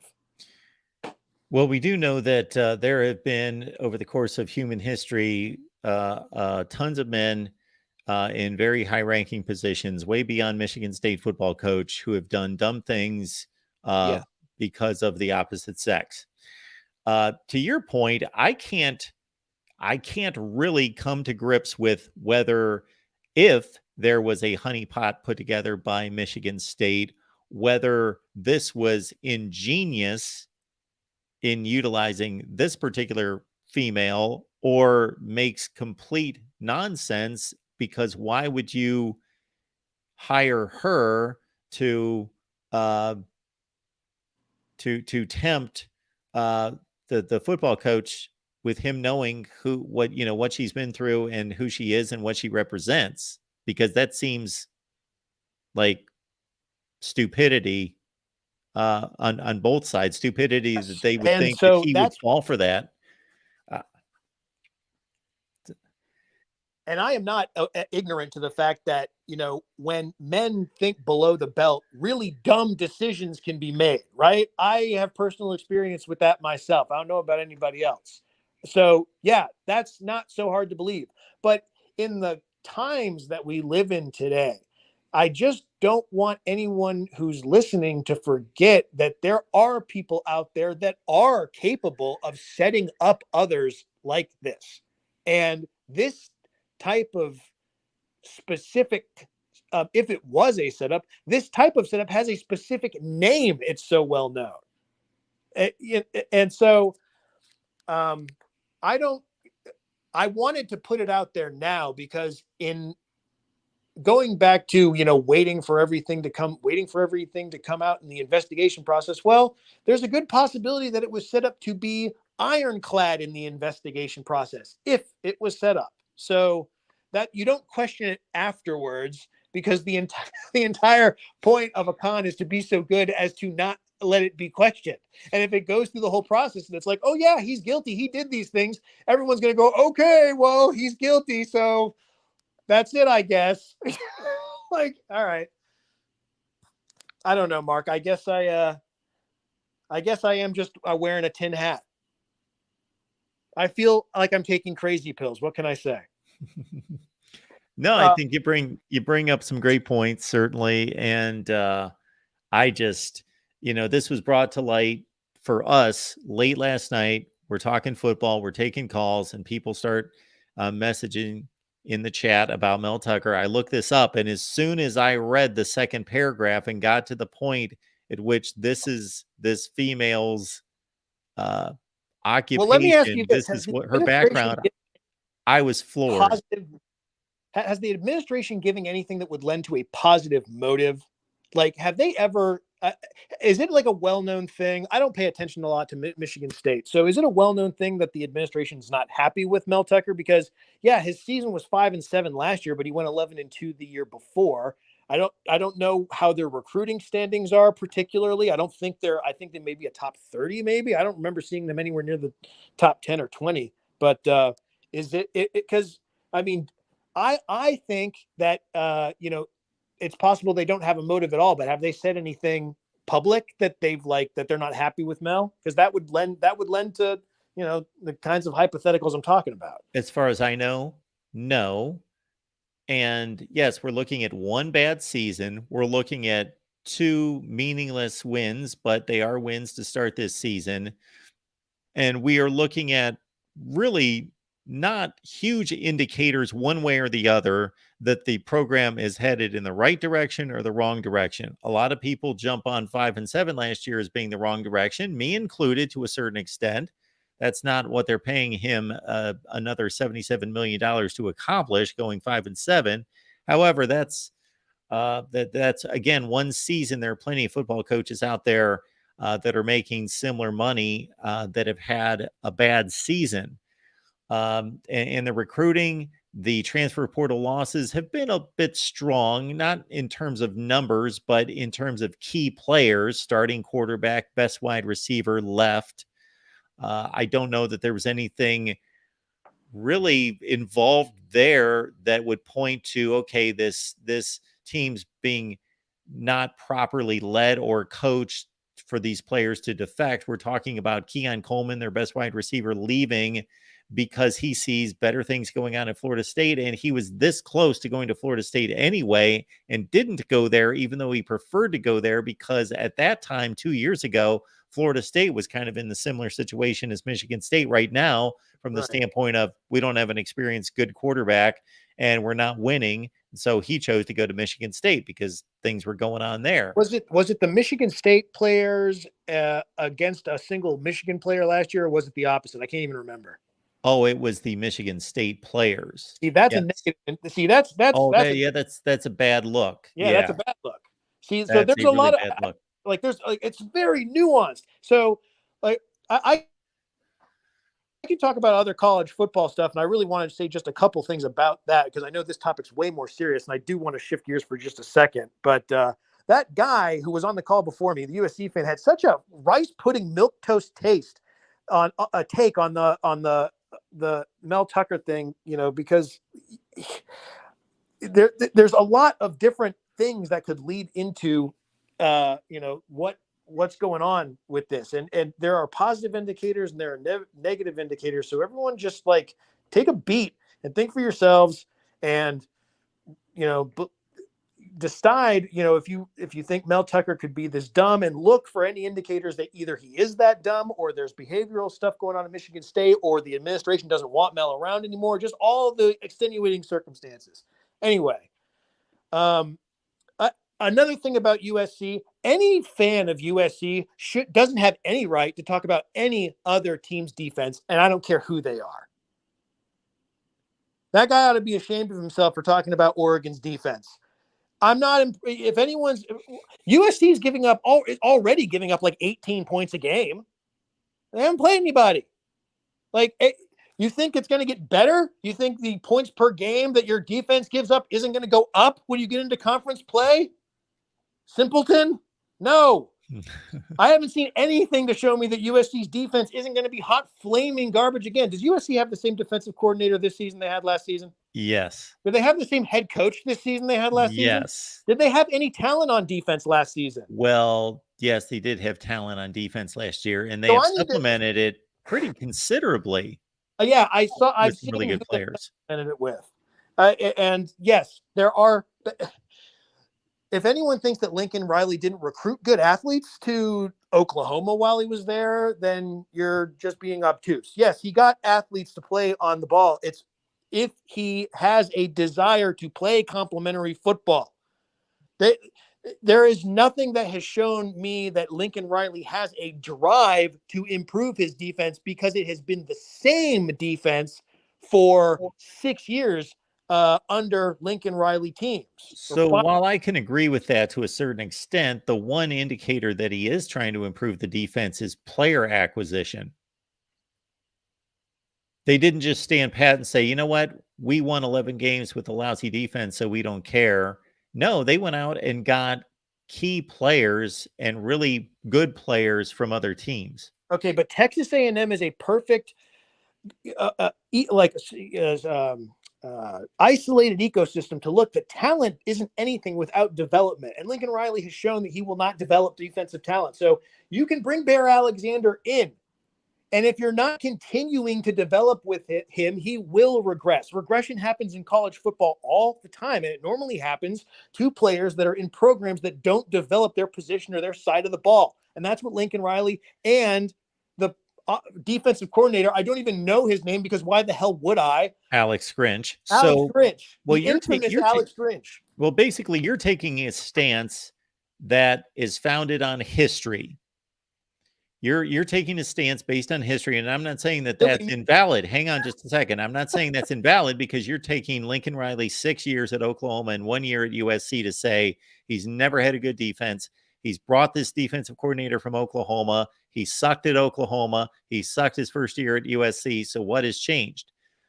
But Tim is basically saying that USC has acquired, first of all, they've acquired some really good players on defense. Number two, they have not played the kind of teams that would press them to a point where they have apparently, according to him, rotated a lot of players, given a lot of time in these first 3 games to young players, second and third stringers, to keep guys fresh, to work in everyone, knowing that they are going to kill 3 teams, which they have.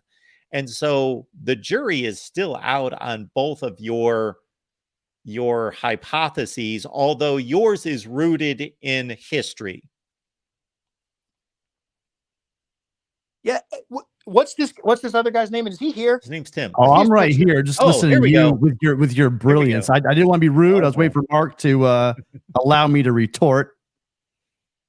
Tim, you remind me of every Oklahoma fan from like 2016 on. That's who you sound like. Oh, I do? Yes, your defense is going to be better this year. You've got my name. Do I have the honor of knowing your name, sir? Call me Tin Hat. Do you have a name? Excuse me. I come on here with my full name, and you want us to call you Tin Hat? What is your name? Give me your first name. I don't even know your address. What's your first name? Because people with a take like yours on Mel Tucker want to know my name so they can take it and use it to abuse me. Okay. Oh, wow. I guess you do have a tin hat. Well, we're working. Okay. All right. Okay. Never mind. Forget your name. I'll call you Tin Hat. I'd like a little anonymity from someone like you. Okay. All right, Mr. Tin Hat. So a couple of things. You talked about the regression of Bear Alexander. In his own words, he says he feels stronger and faster. We have a guy named Sean Nua. I mean, you didn't know our defense recorder. Do you know who Sean Nua is? I don't know anything about your defense. You know what? It's starting to sound like you don't know anything about our defense. All you read, by the way, you sound like an Oklahoma fan, not me, buddy. You are coming in here telling me about my defense that I study literally religiously. Last year, our defense was terrible. What if I told you, right, that in our front 7, we have one player that played was a starter on the team last year? I'm impressed. And that the starter, excuse me, I'm not done. And that the starters are all backups now. Wow. So do you know anything about football? Yeah, I know Lincoln Riley hasn't coached like a top 90 defense ever in his life.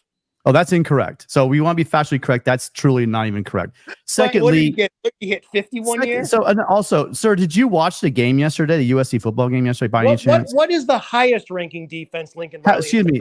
I'll work on that. You're the almanac. So you're the almanac, Tim. You tell me. I think that Grinch had a defense. I think it was in the 50s. I'm not sure. I can't remember. That's disgusting. Okay, settle down. Okay, so let's go to this year. You know what? Whatever Grinch did at Oklahoma is irrelevant to this conversation. Would you agree? What he did at Oklahoma is irrelevant to what this team is right now. Do you not believe that historical precedent is a very good indicator of future performance? Are you against that? Are you selling bonds or are you selling what's going on here? I'm not sure what you're doing. We're talking football right here, man. You sound like you're trying to read a crystal ball. Using your logic, last year, last year, how did Colorado do, sir? I'm not going to call. You know what? You're matter of fact, for the last 5 years, how has Colorado played, sir? Leo, because you're trying to predict something that has never been shown to happen. It's going to happen this year, just like every Oklahoma fan did while Lincoln Riley was there. May I interrupt quickly? In 2020, the Oklahoma defense was number 29 in the country. What happened? Something happened in 2020. I can't remember. Mark, is 29 less than 90? There was something happened in 2020. I can't really remember what was going on. I don't know if that had anything to do with them getting having a top 29 defense. Yeah, they weren't out of conference games. Big 12 schedule. They played in a Big 12 championship game, which should increase actually the yardage against you because you're playing a the second best team in the conference, and then they played a bowl game against Dan Mullen's offense. So there was some reputable competition there. Right. Okay. Well, let's say it's a perfectly normal year to introduce defensive statistics in for. That's fine.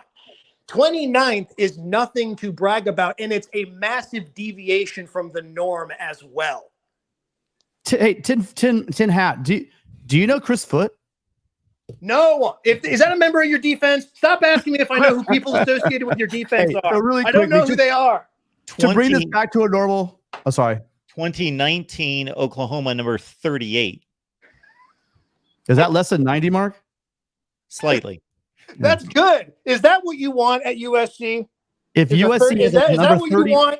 You want to be 38th best? Okay, Tin Hat, you can't move the goalpost. You started with a certain It was hyperbole, parameter, Mark. and it's moved considerably. You need to admit that. Okay. I'm not bragging that 29th or 38th. I admit that I was using hyperbole when I said that Lincoln Riley has never had a better than 90th defense. No one can stand here and tell me that Lincoln Riley has ever had what anyone who knows college football would be a good defense. So let me explain something. Point.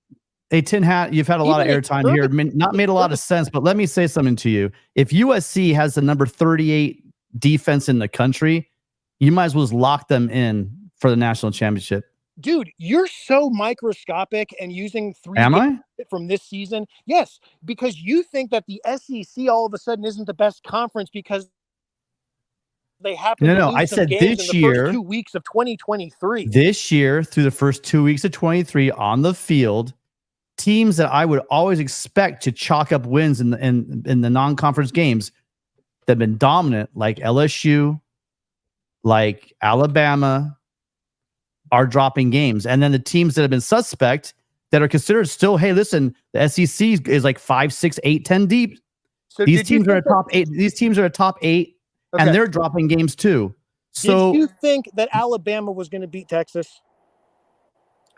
I had serious doubts, but I thought they had a chance to win. Sure, they had the talent to win. They got the greatest coach of all time, and with the best record. Why wouldn't they have a chance to beat Texas? I mean, do you think Sarkisian is a dominant coach and is going to bring it to him? How many times has Texas showed up and then not done something? Last year when they played them, they played really well with the third string quarterback. Texas almost beat them. There have been some chinks in the armor as far as Alabama. Alabama is not the same Alabama from a couple of years ago, but they're still a vastly talented team. I'm saying is the gap between the SEC and the other top schools is shrinking. Do you not agree? The gap is shrinking in so far as, no, a few games have been won. No, of course the gap is not shrinking. I expect the SEC to continue, and if not build, the lead that they have every year in NFL draft picks, and I expect the league to continue to win national championship after national championship. So I don't think the league has regressed because Texas beat Alabama, North Carolina beat South Carolina, and Florida State beat LSU, and Miami beat Texas A&M. No. Well, my point to you is this: outside of Georgia, who I think is anyone's stupid not to consider them, and Michigan and Ohio State as the favorites to win the national championship this year for obvious reasons. Outside of Georgia, have you seen someone in the SEC that blew you away? Say, dude, this team right here is a serious contender for a national championship. No, because all the other teams seem like they're flawed at this point. Yeah, they do. So what I said to you, I say after a couple of weeks, they look like a conference. We could chalk up the SEC with it was a forethought. SEC, okay, who's second? Okay, who's third? We just penciled them in. After 3 weeks of play now, Tin Hat, we're looking at this conference and saying, wow, there's some serious question marks. And going back to last year, do you remember their bowl season last year?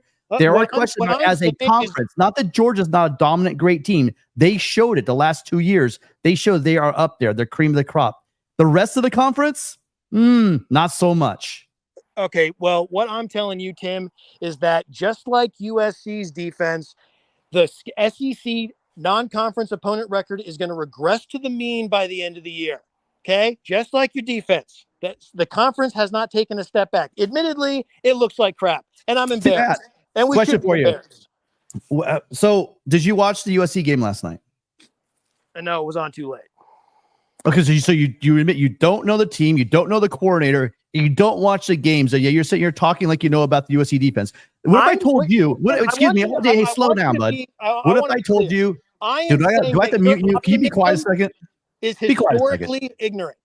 Your optimism is historically ignorant. Well, the flaw in your argument is you think that historical facts and statistics have anything to do with the team on the field right now. When I tell you that the entire front seven's new, no, coach, you are making moronic statements right now. USC starters gave up 3 points last night. 3. Does that sound like a horrible defense? They gave up 3 points. They gave a touchdown. The backups gave a touchdown in garbage time with 3 minutes left in the game. Does that sound like a horrible defense? Every week. If you want to get anywhere close to sniffing a national championship, yes, please tell me. That's all I got to say. So I'm going to tell you that you can win a national championship with a top 40 defense if your offense is USC's and your quarterback is Caleb Williams. Mark, would you agree with that? Yes. All right. Good luck with that, Tim. I'm just talking what most people that know football are saying, Tin Hat. It was really nice meeting you in a way because I have no idea what your name is, but I'm going to move on. This was not. Because I'm sure that you would try to track me down. You definitely deserve. Your name is very fitting. As soon as this phone call ends, I probably will never remember you again. So you have a great day, Mark. Always fun talking. I'll catch you later. Thanks, Tim. I don't remember NPCs, so I definitely won't remember him either. All right. Well, again, I can see both points in that USC may or may not have a better defense this year. I think there are reasons to believe both. Tim, though, cannot be certainly. It's difficult to confront Tim on USC personnel because he is a student of USC. Oh, yeah. I wasn't going to try to get into an argument about any kind of statistics with him. I don't really need to. I have historical precedence on my side. Well, you didn't even know who the defensive coordinator was. Well, when you said if you gave me a minute, I would have gotten it. I was very flustered. I mean, he is when I said the infamous Alice Grinch, seriously, because he is actually, I believe he's infamous, at least around, SEC channels. I hear that name all the time. So. I have posted the Oklahoma defensive rank the year prior to Alex Grinch. It was 114. And then with Grinch, it was then 38, 29, 76. Well, okay, I guess I'm wrong. And I guess USC is going to have a top 25 defense, and they're going to win the national championship, and Lincoln Riley is going to be seen as a defensive genius. See, this is where I get caught in the middle of some of these debates because people typically run to one end of the spectrum or the other. Because anytime Lincoln Riley's brought up, I either have to defend my position that he's a really good football coach because people slam him to the hilt, or they raise him up to be the next John McKay, in which I say, pump the brakes. I've got him ranked roughly in the top 10 in the country in terms of head coaches, but I don't have him ranked up near the very top end. So, Mark, I'm sure you got other people that you want to get on. So we do. And by the way, I know I got very aggressive, but I just want to say I love your show. And sorry, I still had a little bit of adrenaline pumping, so I didn't mean to argue with you. I know you're not trying to take a stand, but I love your show. Keep doing what you do. God bless. I appreciate that. Thank you so much for that. Thank you. All right. Yes, you can get my picks on Patreon. You see the record there on the screen, or if you're a YouTube member, either one. So we want to make this very clear that we don't want you to force to have to engage with both and be a member on both, either Patreon or YouTube. We will get you the same benefits on either one. 27-14 against the spread. Sir, how you doing tonight? Oh, Nelly, it's Mark Rogers, the voice of college football. How's it going? Hey, I wanted in on that battle that was going on. Oh, okay. Did you really? That was a 10-round I prize don't. fight. I don't think you could have gotten in on it. Was the problem? Yeah, but here's where a stat man like you Yeah. comes in handy. Because you know how when you need something done, you got to know who to ask. Well, I know who to ask because I'm talking to you right now. Well, I appreciate that. Who was the last national champion that had a top 30 or 40 defense? That would be a heck of a trivia question. Meaning as low as 30 or 40. Exactly. Because see, I remember USC when they were so powerful. Charles White scored a touchdown without the football. I mean, that's how far I go back. They pulled that off. That gives me an idea of who you root for. Yeah. Well, we've only talked a couple times. I've been watching you since you started the show. Well, I appreciate that. But anyway, hey, listen, if USC does get a defense, they'll be darn near unstoppable. I mean, they will be just unbelievable. But anyway, I wanted to go over some other things real quick. Let me get the Sparty thing out of the way first. Hey, Mark, this thing leaked out. They knew about this since December. Yes. We're talking 9 months ago, and they knew there was a formal complaint since July. And so today, did you see the press conference with the AD and the president? No, I did not. Okay. They had a short 15-minute. You can look it up on Lansing TV, Channel 10 on YouTube. They had a short press conference, about 15 minutes, Mark. And this acting president, she got on there and she said at least twice, maybe 3 times, oh, well, this isn't the old MSU. This isn't the old MSU. Almost hinting to me like you guys sat on this for 9 months. And it suddenly hit me, Mark. This is the university with the Nassar thing. So when you got, hey, I don't care, when you get a reputation for something big, it follows you whether you deserve it or not. Like what happened to Penn State, and now what's going on with the Nassar thing. And so, he's done. He's finished. I mean, he is held out of service pending a routine investigation. He is from the university that produced Nassar, who's serving time in prison. He is done. Just by admitting that he was having phone sex, it doesn't give the parents and the kids, and it's just not going to be good. If he stuck around, people would be leaving. So, but anyway, I put those things together on how could a university who went through what they went through with Nassar and the U.S. gymnastics program, and the guy's in prison for crying out loud, how could they sit on this for 9 months?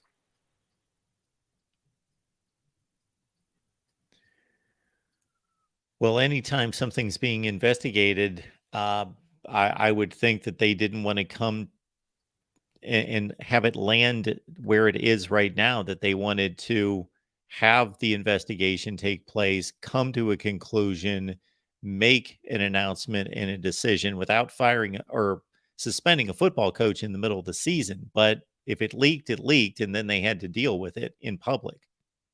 I wonder if they knew, they meaning the MSU leadership, I wonder if they knew that Tucker was going to announce this thing about the phone sex,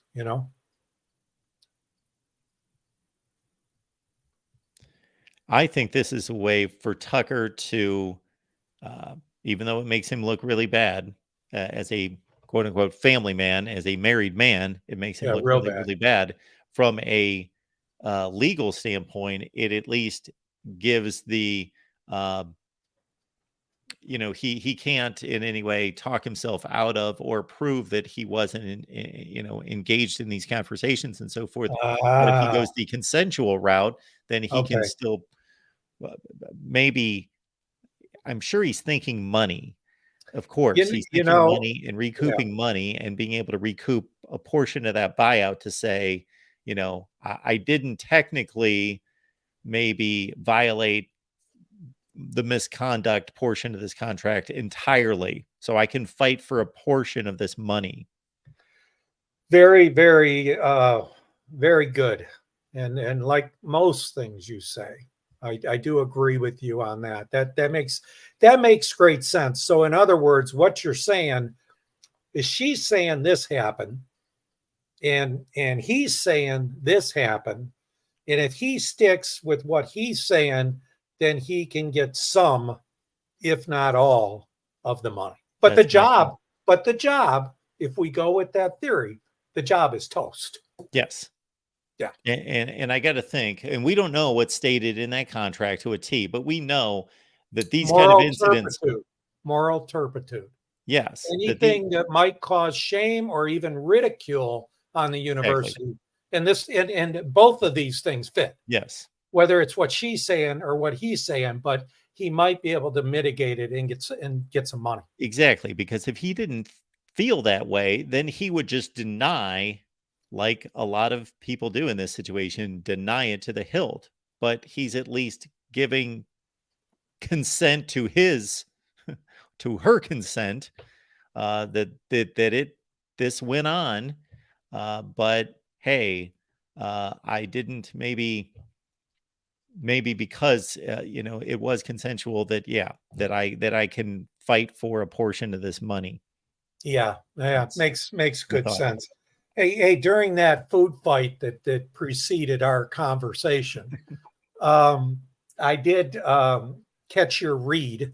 I think it was just prior to the food fight on Colorado, and I really agree. I can see that transpiring. I can see them taking a 3-4 touchdown loss in one game, but running one right to the wire. Oh, they're going to be a wild card. Yeah. You won't know what to get. You know, the thing that kills me about them, though, is their players, at least the stars, and believe me, those guys are amazing. That kid at quarterback, primetime son, and the double athlete. I mean, my God, the double defense offense. It's just unbelievable.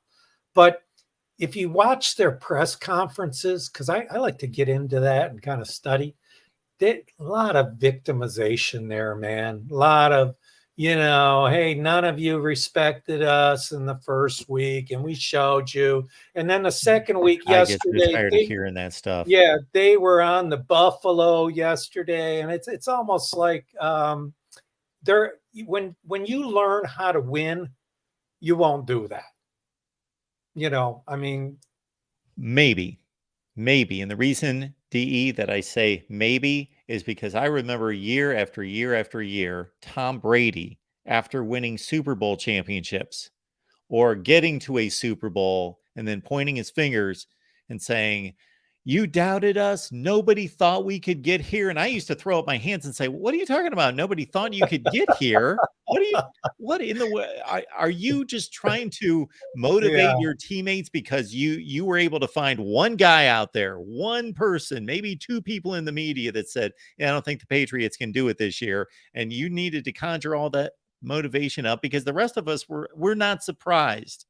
And I saw Dion hit the podium after the first win against TCU. And before they started the news conference, you could tell he was sitting there, and I would love to have heard the response from the reporter because you can't hear them. They're not mic'd. But Dion obviously took exception to something that was written that you could kind of get because of Dion's response to their response. You could get a feeling that they were trying to defend their article as being something that was fair, that was just questioning, can this be done? Can this be pulled off in a year? That sort of thing. And Dion's just attacking them, saying, "You didn't have any faith in me. You didn't believe in me. Do you believe now? Do you believe now? Huh? And then you could hear some kind of response to basically say, well, let's see how the season plays out or something. And so you don't believe in me. And I immediately took to Twitter and said, "Dion, great job today. That was remarkable. I was impressed for these reasons, but it's not the media's responsibility to support your football team, to believe in you, to voice their support in you. as long as they are accurate and they're fair, they're doing their job. They're not supposed to be your supporters. He's got that all wrong. He thinks everybody's supposed to be cheering them on.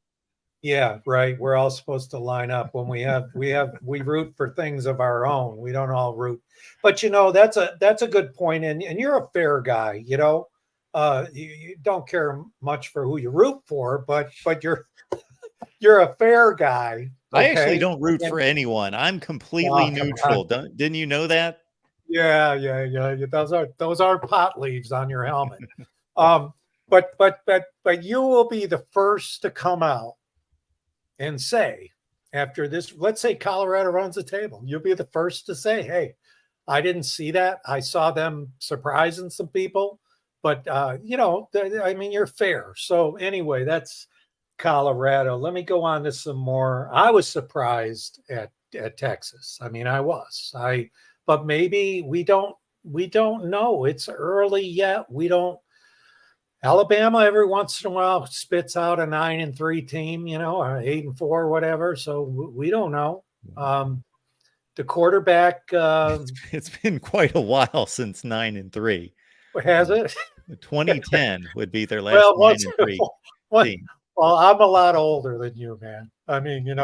We're even in different generations. You're a Gen X, for crying out loud. Yeah. So let's go to my next one. Sure. I was really, really happy. I'm a Big Ten fan. I root for almost all the teams in the Big Ten except a couple. Yeah, nobody roots for Purdue and nobody roots for Rutgers. Of course. Well, I wasn't saying that. I was like Ohio State fans don't root for Michigan, and I was talking more about Ohio State, Michigan State. But I'll tell you what. My dear friend Mark, I was rooting last night for Washington State. Really? And I really was, because you know what? How would you like to be one of the only two teams left in a conference that produced? I'm listening to you. Keep going. I talked with your guy who runs the Michigan channel, and I don't have it in front of me. But I was talking to him about what the playoff would look like, 12-team playoff with last year. And one of the highest amount of teams in the playoffs was the Pac-10. And believe it or not, if you combine the Pac-10 with the Big Ten last year, they would have had the most teams in the final 12 BCS regular season poll. So my point with that is that I can understand that nobody wants them, okay? But sometimes it's good to see the underdog, who's been kind of screwed out of their whole conference, pull off a win like that. Well, my rooting interests go in certain ways because I like this number that I've got in this banner to be very impressive.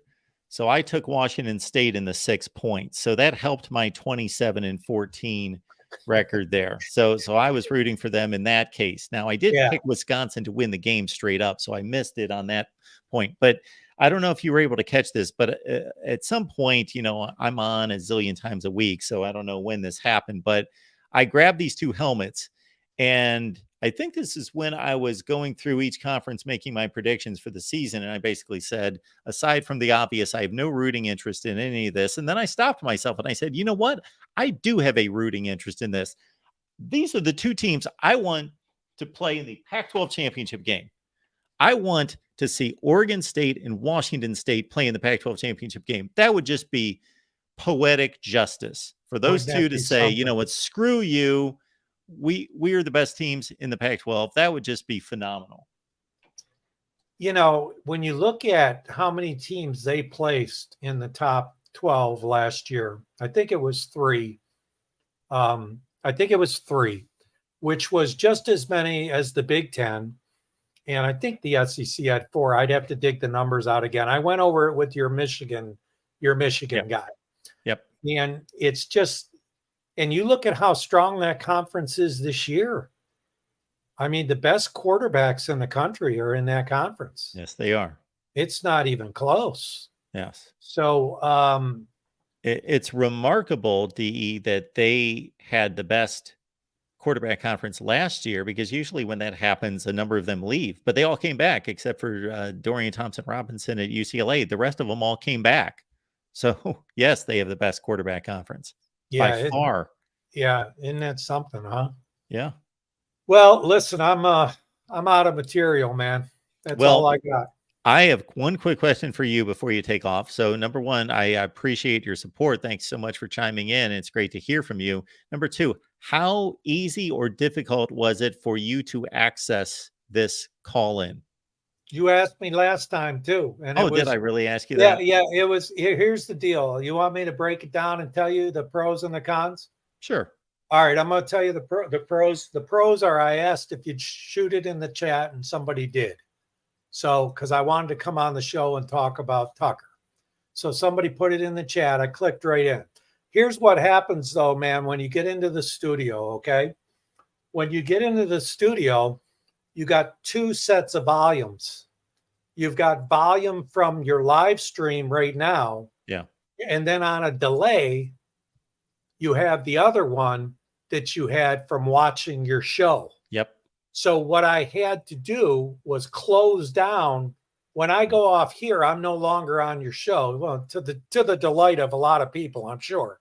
But you know, that's the only thing is, and I don't know if that's fixable, or did that make any sense how I explained it? Yeah, I just wanted to know how simple or difficult is it to come on here? It's easy, man. I mean, you go in and it says, do you want to go in under your YouTube thing? Or, you know, the other one I think is whatever handle. And because we tend to have the same thing, even if we've got, like we do right now, 320 people here watching, we tend to have the same people calling all the time.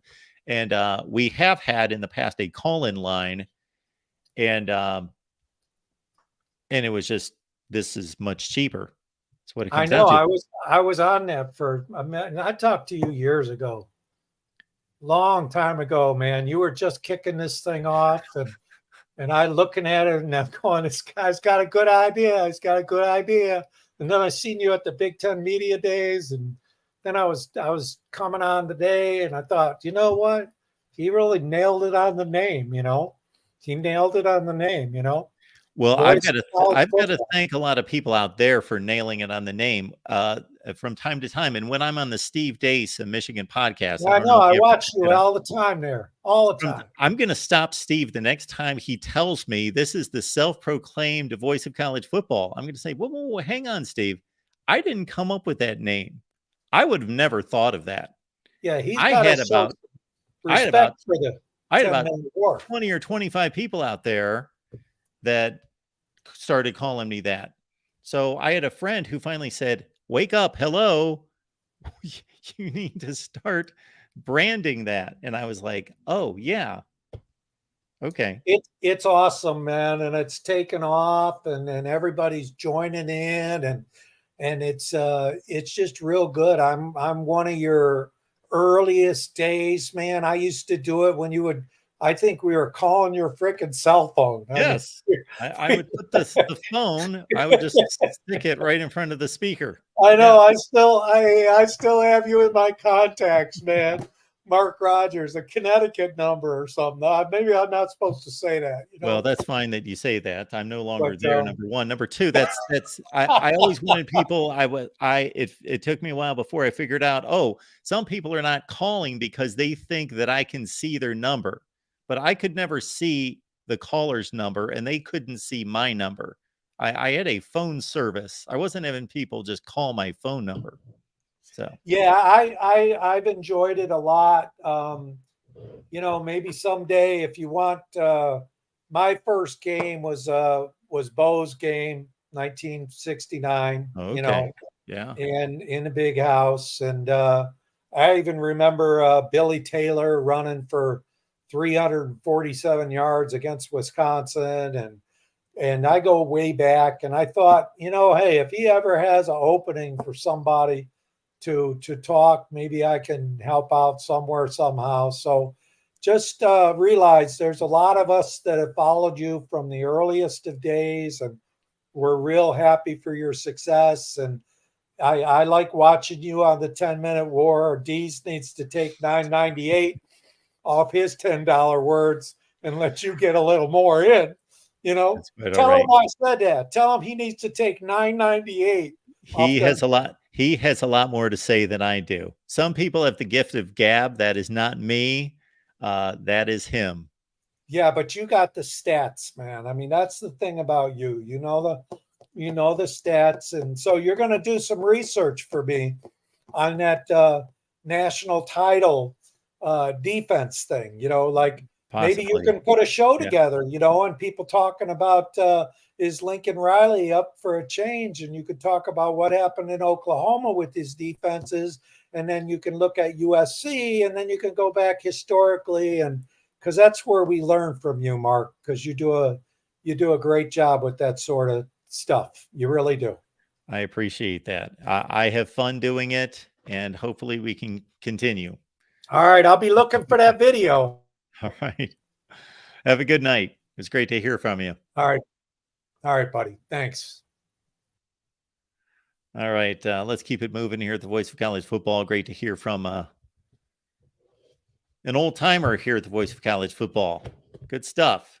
We got DeReal MVP. DeReal is becoming an old timer at this point. DeReal, well, I appreciate that, Mark. How you doing? I am doing just fine. How long have you been watching us here? About 1.5 years, 2 years now. That's it? Seems like it's been like 10 years. I know, it's crazy. Time flies. Time does fly. But, Mark, I wanted to get on that food fight. Oh, I bet you did. Yeah, I know. I don't understand what Tim, hopefully he's still here, talking about the SEC in decline for 2 years in a row. I can understand last year, but 2 years in a row? That part of the food fight. Okay, that makes more sense. All right. Yeah, I mean, we can talk about USC and how they've played basically nobody, but they've looked good against the nobodies, unlike last year. But I want to see them play Colorado because, honestly, 1st to 80 might win that game. I can't wait to watch that game. Can't wait. I mean, yeah, I know. I could honestly see Colorado beating USC. USC is the type of team I expect Colorado to beat if they were to pull off a massive upset. So let's understand Colorado's got to face Oregon on the road first. I think that game's on the road. So they've got to face Oregon the week before USC. So I don't know if that necessarily helps the cause. I'm not talking about this. I'm just talking about the style. Styles make fights. Yes. Mm-hmm. And in terms of the way USC style of play, I think that's very suitable toward what Colorado wants to do. That's my only point. So if they played like an Oregon State, a smash mouth team, a physical team, a team that's going to run the football down your throat, I think they would lose by 24 to 31 points against them. But I don't want to call USC soft, but I think more of a finesse team like USC that uses the wide receivers, their skill position players more. I think USC is not going to be able to exploit the weaknesses of Colorado as much as Oregon State would. Well, of course, when you say that matches or styles make fights, it all depends on who gets the upper hand. So we saw a team in Nebraska try to beat up Colorado, and their defense was up to the challenge for most of the game. Their defense broke because it was just literally impossible to continue to march out there after 3 and out, interception, fumble, 3 and out, and go out there and continue to hold up against that kind of offensive personnel. Now, Oregon State is better, way better than Nebraska. So I'm going to have to figure out if those two actually get together this year. I don't have the schedule in front of me because I want to see, like you, just for the sheer enjoyment of seeing the scoreboard blow a fuse, USC and Colorado, and especially after we may see it the week before with Oregon and Colorado. But then I also want to see the contrasting styles of a much better version of Nebraska with a competent quarterback, we think, versus Colorado. That style matchup is going to be fascinating as well. Right. Colorado plays Oregon State November 4th. The week before, they have to go on the road to play UCLA. Oh, there are going to be some good games coming up here with Colorado involved. Yes. Yeah, and their final 5 games, all of them I think could be great games. Is at UCLA, home against Oregon State, home against Arizona, on the road against Washington State, and on the road against Utah. They could win all of those games, or they could lose all of those games. Yeah. I have no idea. And again, in 2 weeks, we've got a back-to-back with Oregon and USC. I think it's more likely they beat Oregon than USC. Yeah, I do too. Those are the 2 teams that I picked to play in the Pac-12 championship game. What was your Pac-12 title game? Washington, Oregon State. Okay. I just think USC's schedule is too brutal. I think Oregon State's schedule, while they're probably the worst of the top 6 teams, maybe UCLA's behind them, but you can argue between those 2. I think Oregon State's schedule is the most favorable out of them. And Washington also had a somewhat favorable schedule, and I thought Michael Penix Jr. was going to even improve more in the offense than what he did last year. And so far that looks like the case, because Washington looks like a legit football team, a dark horse playoff team even, I'll say at this point. Yeah, they are. I don't know how much of a dark horse at this point, but yeah, people should be aware of Washington and how good they are. They did lose their top running back going into the season, but yeah, we will see when the Pac-12 starts those games here in 2 weeks. It's going to be a whole lot of fun, because you don't have to wait around like you do in the Big Ten for, okay, when is it going to be Penn State and Michigan? When is it going to be Penn State and Ohio State? No, you got 6 options of teams that you can figure, and even throw Arizona possibly into the mix, not to contend for the championship, but to be a legitimate opponent of some of these teams. And every week there's going to be a game or 2 or 3 in the Pac-12 that you can conceivably be interested in being entertaining, and also having some type of impact on the conference championship. Right. And going back to my Pac-12 SEC, that great debate. Mark, Yes. Do you know what the record between those 2 conferences are right now? It would be 1-1, I believe. It's 2-1, Mark. 2-1 Mississippi State. Yes, won the overtime game. Auburn over Cal, and Utah over Florida. 2-1. Gotcha. That's got to matter, Mark. Oh, come on. It does. Yes, it matters that there were 3 games played, and we have to determine who won the games and by how much and what the context of it was. But come on. I was listening to the USC post-game show, and somebody said, well, this is an okay loss for Cal because Auburn's like the 6th best team in the SEC. I mean, can we at least say that's not true, Mark? Auburn's probably not going to be the 6th best team in the SEC this year? Well, that remains to be seen, but most likely no. And to further extend on your point, actually, Utah is arguably the best team. And if they're not, whether they're 2nd or 3rd or 4th or 5th, we know that they're all bunched up together. One of the best teams in the Pac-12 at the very top versus Florida, and wherever they're going to be they're going to be right there with Auburn, like 10th in the SEC. So the SEC win, or the Pac-12 win, is obviously less meaningful than the 2 SEC wins, although those 2 SEC wins were mighty, mighty close. Right, but they're still wins. Yeah, they're still wins, but we also look at the context of how the game's played, correct? Yeah, we need to, but it was a 50-50 game the whole way. It wasn't like a back and forth or a they blew it type situation. So it wasn't like Cal had a 14-0 lead and then Auburn came back in the 4th quarter and won 17-14. It was a 50-50 game the whole way between 2 equal teams. Yes. Now, that depends on where they finish in the standings, but in my opinion, Auburn and Cal and Arizona and Mississippi State's closer in terms of level of competition than Florida and Utah. Like Florida, I think is probably going to be the worst or second worst team in the SEC this year. And if that's the case, and Utah's in the top 4, to me that doesn't tell me anything. No. So I don't understand why people are parading it around like, oh my gosh, Utah beat Florida. But they did have to go out and play the game and notch a win. Oh yeah, it matters, it counts, but it's not this massive banner win. No, not at all. That people are making it out to be. That's my only point. Now, if the ACC people want to say, hey, LSU got crushed by Florida State, that is a banner win. Yes.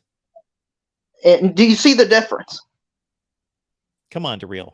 Do you know who you're I'm talking just making to? sure. Of course, Because I don't think a difference. lot of people see the difference. Okay. I used to go through an exercise, and I will do it again this off season because I skipped this past off season. We are going to seed every team in every conference. And therefore, what we are able to do because of that is we are able to give context mathematically to each win.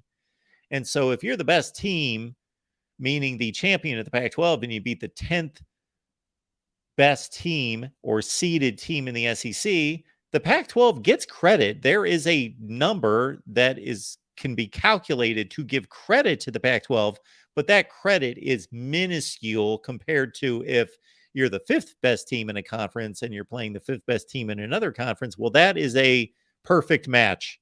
Or if you're the 10th best team in a conference like Florida was last year and you beat the best or the number 1 seed in another conference, well, then you should be given a high level of, and I worked out a little, probably before your time, worked out a metric that gave weight to each seeding. So, for example, to make it easy, if number 5 beat number 5, then that's 1 point. But then I kind of went through the math to determine what should it be if number 4 beats number 5. Well, that's going to be less than a point. But if number 5 beats number 4, then that's going to be a little more than a point because you should be given credit for that as a conference because of the seeding. We should get past just saying, okay, well, the Big Ten was 3-2 against the ACC, so they must be better than them. Well, no, not if Ohio State and Michigan beat up on Georgia Tech and Virginia Tech. You're exactly right. That's the only point I'm trying to make. Yes. Because I know it's weird that the SEC has come down to everybody else's level, Mark.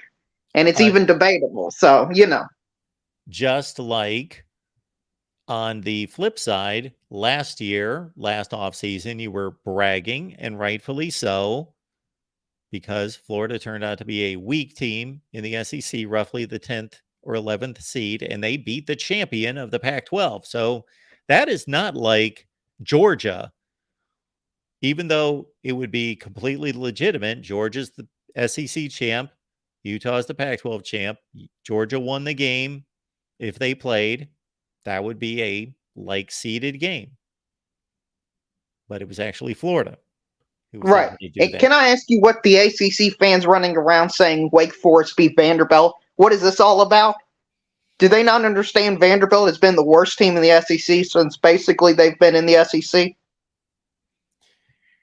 And we don't know where Wake is going to finish out this year. But I understand that, but there's some worst team. Right. They're not going to be the worst. I mean, Virginia Tech, Boston College. Shout out to Holy Cross, by the way. Almost beat Boston College, Mark. Yeah. Again, though, I will say, it's the truth lies somewhere in between the ACC fan running around saying, we beat Vandy, and you completely, to a certain extent, discounting the game at all.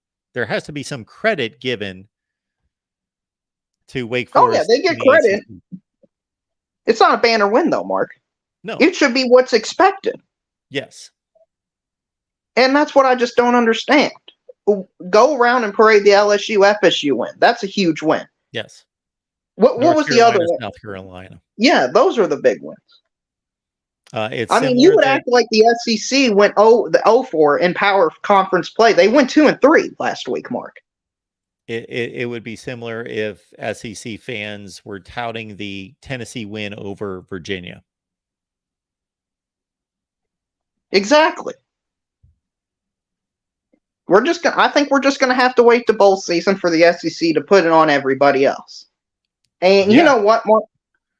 We are going to have to wait for that because there is not enough opportunity basically for the SEC. We'll crunch the numbers. We're going to produce that video and get that out there, but we're going to have to crunch the numbers. But I don't believe that there are enough opportunities for the SEC to prove to be the best conference in the regular season.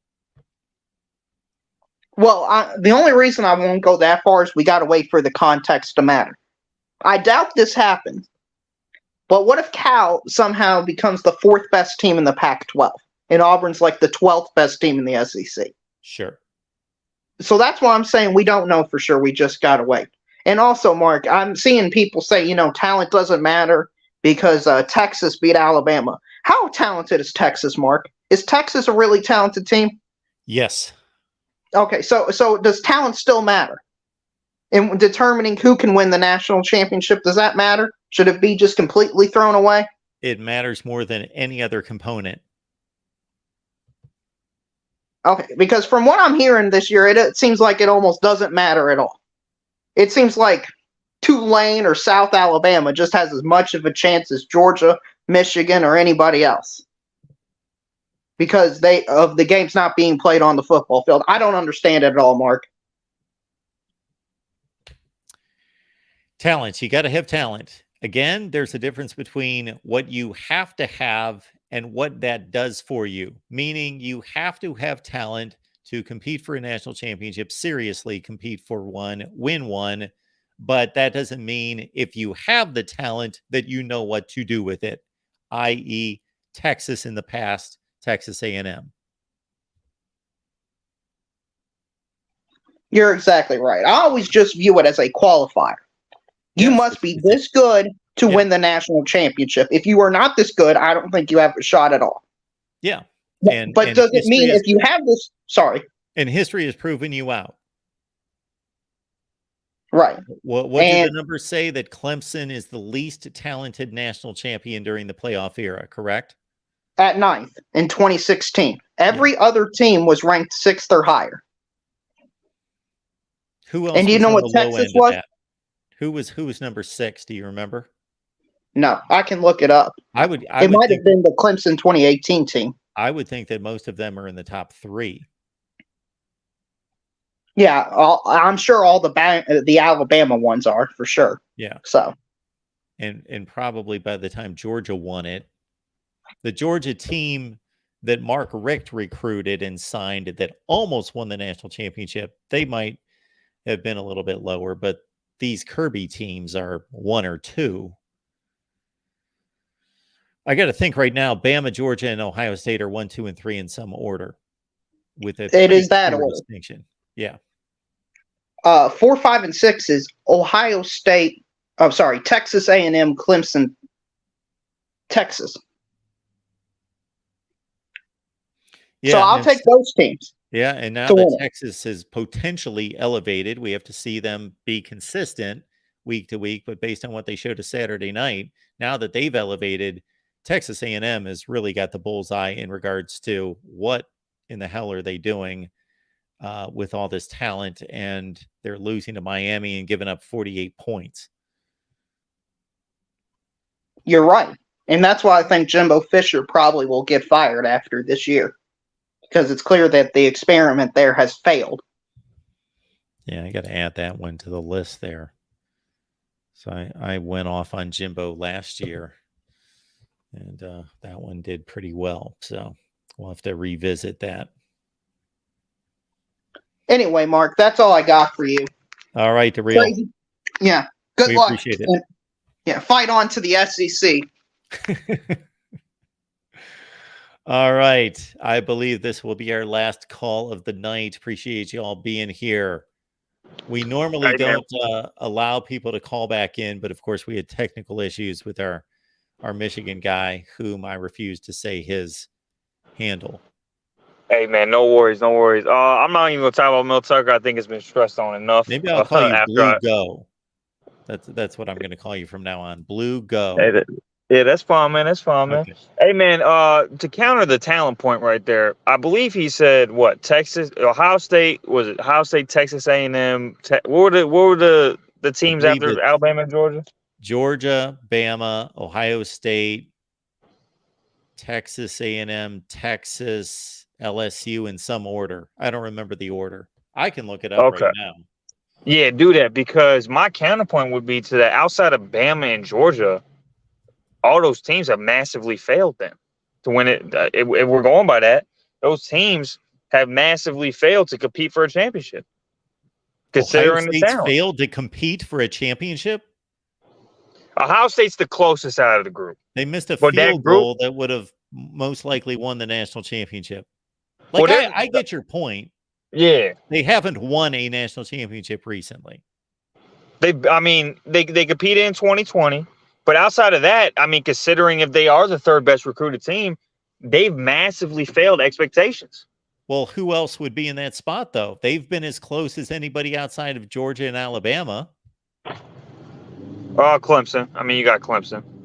Well, you got to go back a few years, but yeah, the last 2 seasons, not Clemson. Yeah, I mean, would they? So, how many playoffs have they? They've been in 2019, 2020. Are we talking Ohio State? Yeah, Ohio State's the most debatable one, obviously. The other, or I mean, is the closest to the in terms of, but they made it in 2022, 2019, 2020, and what 2016, and then obviously they won it that one.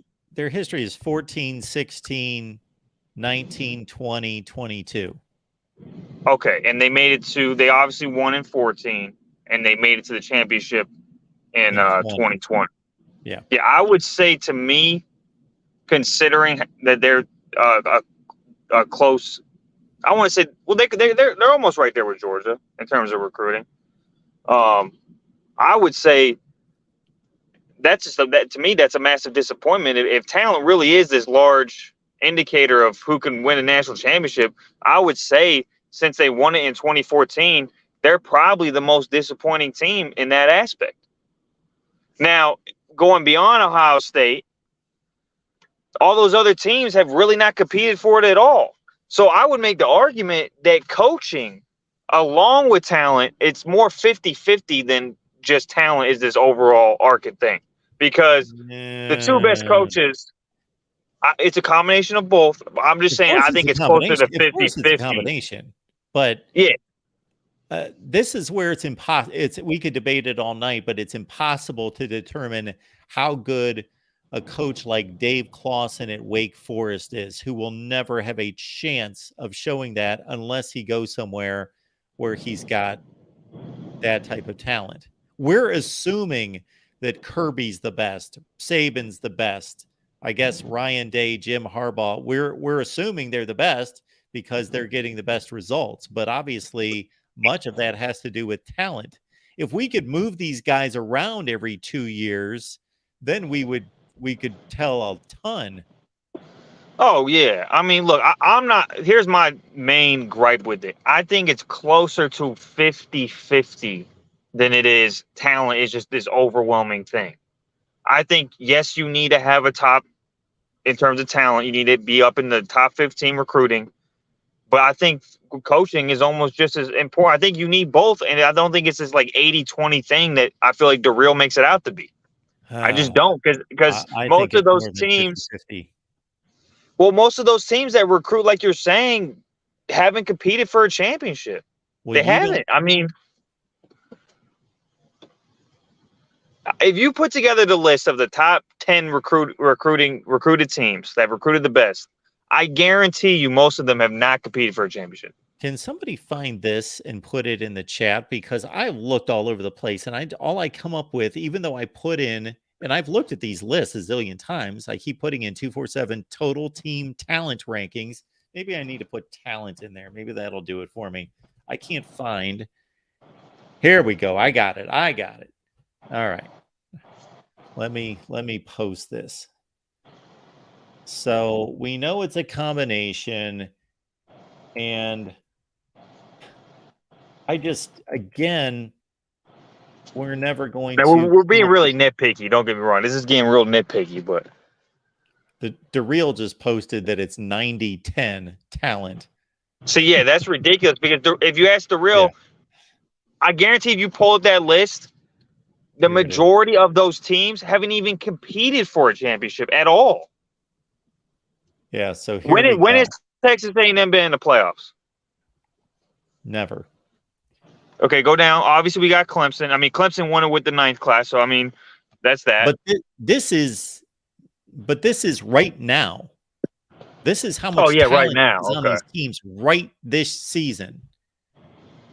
Yeah, and look, two of those 3, Texas. I mean, Texas is always there. Would you agree with that? They're typically in that range. Yeah. Okay, when have they made the playoff?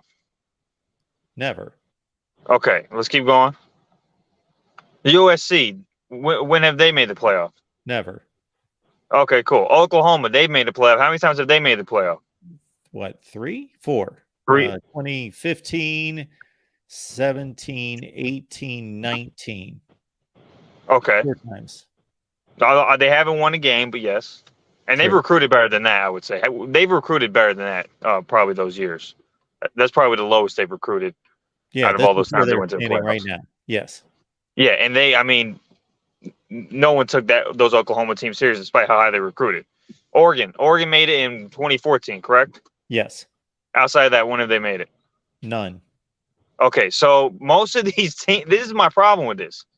Yeah, we can talk about talent we want, but to me, coach is important, and that proves it right there to me. Because really, most of those teams have barely even sniffed the playoffs. Barely. Well, you got to consider that Alabama and Georgia are taking up a spot almost every year, and Ohio State very close to that. So 2 to 3 spots are gone automatically. And those I are being agree with that. proven, and you got to admit, those are being proven by the talent rankings. Yeah, no, look, I'm not Those 3 debating. teams are going to the playoffs more than anybody. And they're Yeah, the 3 and top look, ones. Yeah, and look, Nick Saban, but this goes back to my point again. Nick Saban, obviously the greatest coach of all time. He's won no matter where he's been in college. Now, Michigan State, obviously, he wasn't competing for a championship, but I mean, Nick Saban, I want to doubt if you gave him some of those other rosters, he'd still make the playoffs in his best years. He might be tapering off now if we look at how they perform. But in Nick Saban's best years, if you put him on any of those teams in the top 10 recruiting rankings, I would take his team to make the playoffs. And that goes back to my point. Well, okay. Kirby. Nick Saban at LSU. So Nick Saban's a great coach. Obviously, I consider him the greatest of all time as well. But he's had, and it all depends on whether you consider recruiting part of coaching. In reality, it is a huge part of coaching. I think you're more or less talking about the actual coaching part of coaching, Yeah. developing the talent and developing a scheme and all those Yes, things. exactly. you're The talking about with culture, coaching. all that. Yeah, all of that. As soon as they walk on campus, everything that goes beyond, yes, just acquiring the talent. They're almost And yeah, they're a personnel director, a player personnel director, GM is basically what they are as a recruiter. yeah, and look, part of that's evaluation, 100%. You got to evaluate the players But we've never seen Kirby coach if they fit anywhere the else. mold, if they can, be. Sorry if I if step they could on become you, this but type you're of player. fading out, and that's why that's happening. Okay, can you hear me now? Yeah, I got you. Kirby has never coached anywhere else as a head coach. Ryan Day has never coached anywhere else as a head coach. Dabo's never coached anywhere else as a head coach. To truly, we know they're good at what they do, but I mean to show that they can go anywhere, like Saban, like Urban Meyer, like Jim Harbaugh, and they're going to win wherever they go. Yeah, no, I agree. I agree with that. That does tell me a lot. Yeah, like I keep going back to it's a combination. And when I say this, I'm mainly attacking the point like Darrell says 90-10. I would say my point shows the points I brought up show that it's closer to 50. If you want to go 60-50 talent, that's fine. But it's closer to that than it is to this 90-10 talent thing that we keep talking about. I mean, Like even Luke Fickell's Cincinnati team, who is nowhere near Alabama's level, competed with Alabama. I mean, I'm just saying that it's overblown on the talent thing. And this is going to be debated to the end of time, but it is overblown when we start saying it's 90-10.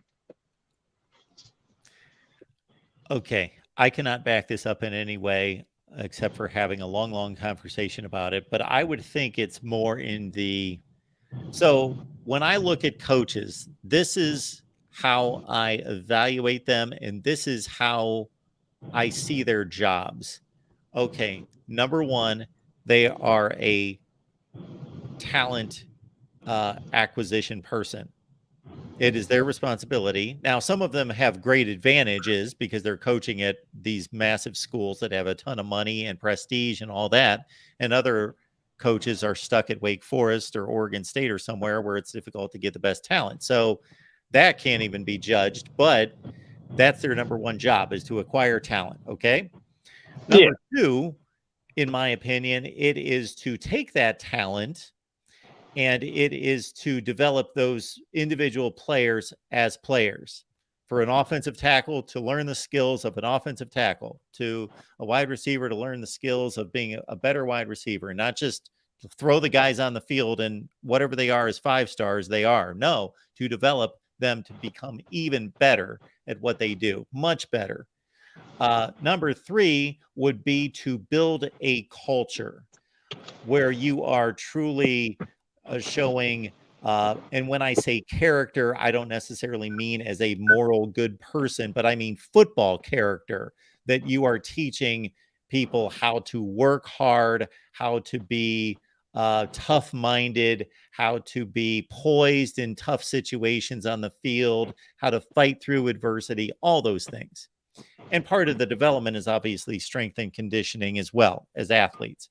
The next thing would be acquiring coaches, hiring coaches that fit your philosophy, fit your schemes, that are going to support you, that are really good at what they do. And having any leader has to be able to evaluate talent as managers, not just on the football field, but as managers / coaches, to acquire that talent to build a great coaching staff. Then the next thing is forming your scheme, your identity on offense, on defense, on special teams. How are we going to run? What do we believe is the best way to run an offense, a defense, a special teams? And then you are able to then take that and you scout each individual opponent. So how good are you at doing that? Taking your scheme and saying, this is what we truly believe to be Michigan football on offense, but we're facing Penn State this week, so we have to somewhat tweak it. We have to play to our strengths, but we also are evaluating and we are scouting the opposition. So we have to come up with a game plan for that game. And 100%. And then the final step in all that is, once we get into the game and we've come up with this great scheme that's based on everything that we do back in March and April and building this scheme, but then we tweaked it to form our game plan for this particular opponent, we get punched in the mouth and we got to adjust. We got to adjust in game. We got to adjust at halftime. So how good are we at doing that? And that's pretty much how I see a head coach and how they should be evaluated and what their job is from A to Z. Yeah. So, I mean, look, I agree with that 100%. I guess a good analogy would be like, if you cooking some food, right? You could be a cook with the best ingredients in the world, but if you a bad cook, the food ain't gonna be as good as a cook that's great in the kitchen, but maybe doesn't have quite as good ingredients, but he make the food better. Like that. I mean, I know that's a simple analogy, but I mean that's just a simple way to look at it. I want to touch on this. And to your point, to take that further, because a lot of people can connect with cooking, whether they can cook or can't or whatever, is then there are different types of cooking. So you might be really good at cooking like base meals, steak, ribs. You might be great on the grill, but you suck in the kitchen.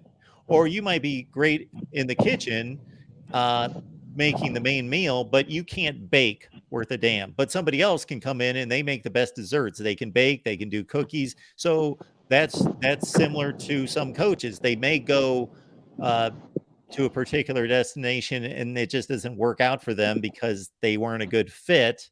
But in other situations, they are. But then there's Nick Saban, who can go anywhere. He can be the cook. He can be the grill. He can be the baker. Urban Meyer, they can go to Utah, Florida, Ohio State, and they just win regardless. Yeah, and look, we got through that. I got to address this USC thing, man. Okay. Look, I know, Tim, he's passionate about USC. I get it. I understand it. But look, man, you got to take a pause on your defense, man. They had a good game against Stanford. Stanford's nothing to really brag about. No, don't get me wrong. They also gave up 28 points to freaking San Jose State the week before. Can we see them play a few weeks before we start giving them this, they've improved so much, blah, blah, blah. And the best defense to win a championship was LSU. Or the worst defense, to win a championship was LSU. They had a 29th ranked defense. Other than that, I don't think any defense has been close to even accomplishing. Now, that offense was ridiculous, and maybe USC's offense is too. But I think that's more – I think the odds of that happening again are extremely low. If your defense is 29th and you have that kind of offense, I think your odds of that happening are still extremely low winning a championship. I'm just saying. We got to take a pause on this defense stuff, man. I know he's hyped. They finally gave up less than a gazillion points for the first time and ever on the Lincoln Riley, so he's probably really hyped up about it. But let's take a breather on it, you know? Oh, I agree. I want to see them play Colorado. I want to see them play all these other really good high-powered offenses in the Pac-12, and I'm not expecting them to be really good, but if they're significantly improved, like they actually look like they care about putting a shoulder pad into somebody's hip to tackle them, then that would be a step in the right direction. Because here's my theory, man. If they play a team that has any pass protection, I think that defense is going to get exploited. I mean, San Jose State showed if you give some pass protection, there's ways to. Yeah, I mean, yeah, true. But I mean, Stanford had zero pass protection. So it was just hard to just San Jose State had some pass protection, and they put up 28 points. So I just need to see them play somebody. I mean, I just need a pause on that. That's all I'm saying. I mean, the same way with Michigan's pass game. I'm not gonna anoint Michigan's pass game as this greatly improved thing until they actually start playing some defenses. I hear you, man. So, all right, man. You've been on for a couple hours, man. Can't wait for Michigan to win this championship. We ain't gonna be stopped. We're gonna have another picture like my profile picture, but it's gonna be in Michigan Stadium this year. So, all right. Have a good one, man. Okay, you too. All right, good stuff here at the Voice of College Football. Uncle Rico was letting us know that Auburn had something like the 45th ranked defense. And again, let's understand the rankings give us indication. It's a strong indication. It's a good indication. It's a starting point. Doesn't tell us that if you're number one, you're the best defense. If you're number two, you're the second best defense. No. It's an indication. Now, if you're the 98th ranked defense in the country, you can in no way argue that you're one of the 10 best defenses in the country. The stats do mean something, and they mean quite a bit. But Illinois was number one in defense last year. Did Illinois have the best defense in the country? No. They were close. They were really good. Auburn in 2010 was number 60 in defense. Number 60. Now, of course, they didn't have to play an extra playoff game. They played a championship game against Oregon. And ironically, though Auburn was number 60 in total defense in 2010 when they won the championship, they only gave up 19 points to Oregon, of all teams, and that Chip Kelly offense in the championship game. So Auburn actually played above its rankings and expectations in the national championship game against Oregon, only giving up 19 points. So there was one of the worst championship defenses we've ever seen actually elevate in the championship game. There you go. All right, everyone. Appreciate you being here. The top 25 that actually makes sense. will be hitting the scene here very soon. We typically get that out Sunday late morning or early afternoon, but ran into some things, and then Mel Tucker had to take over and do his thing. That pardon the pun there. And LBC Robbie, appreciate you being here. And we have paid homage to the record-wise best conference in college football as it stands right now, but we've got a lot of great conference matchups coming up between all the conferences this weekend. I'm going to release that video as well.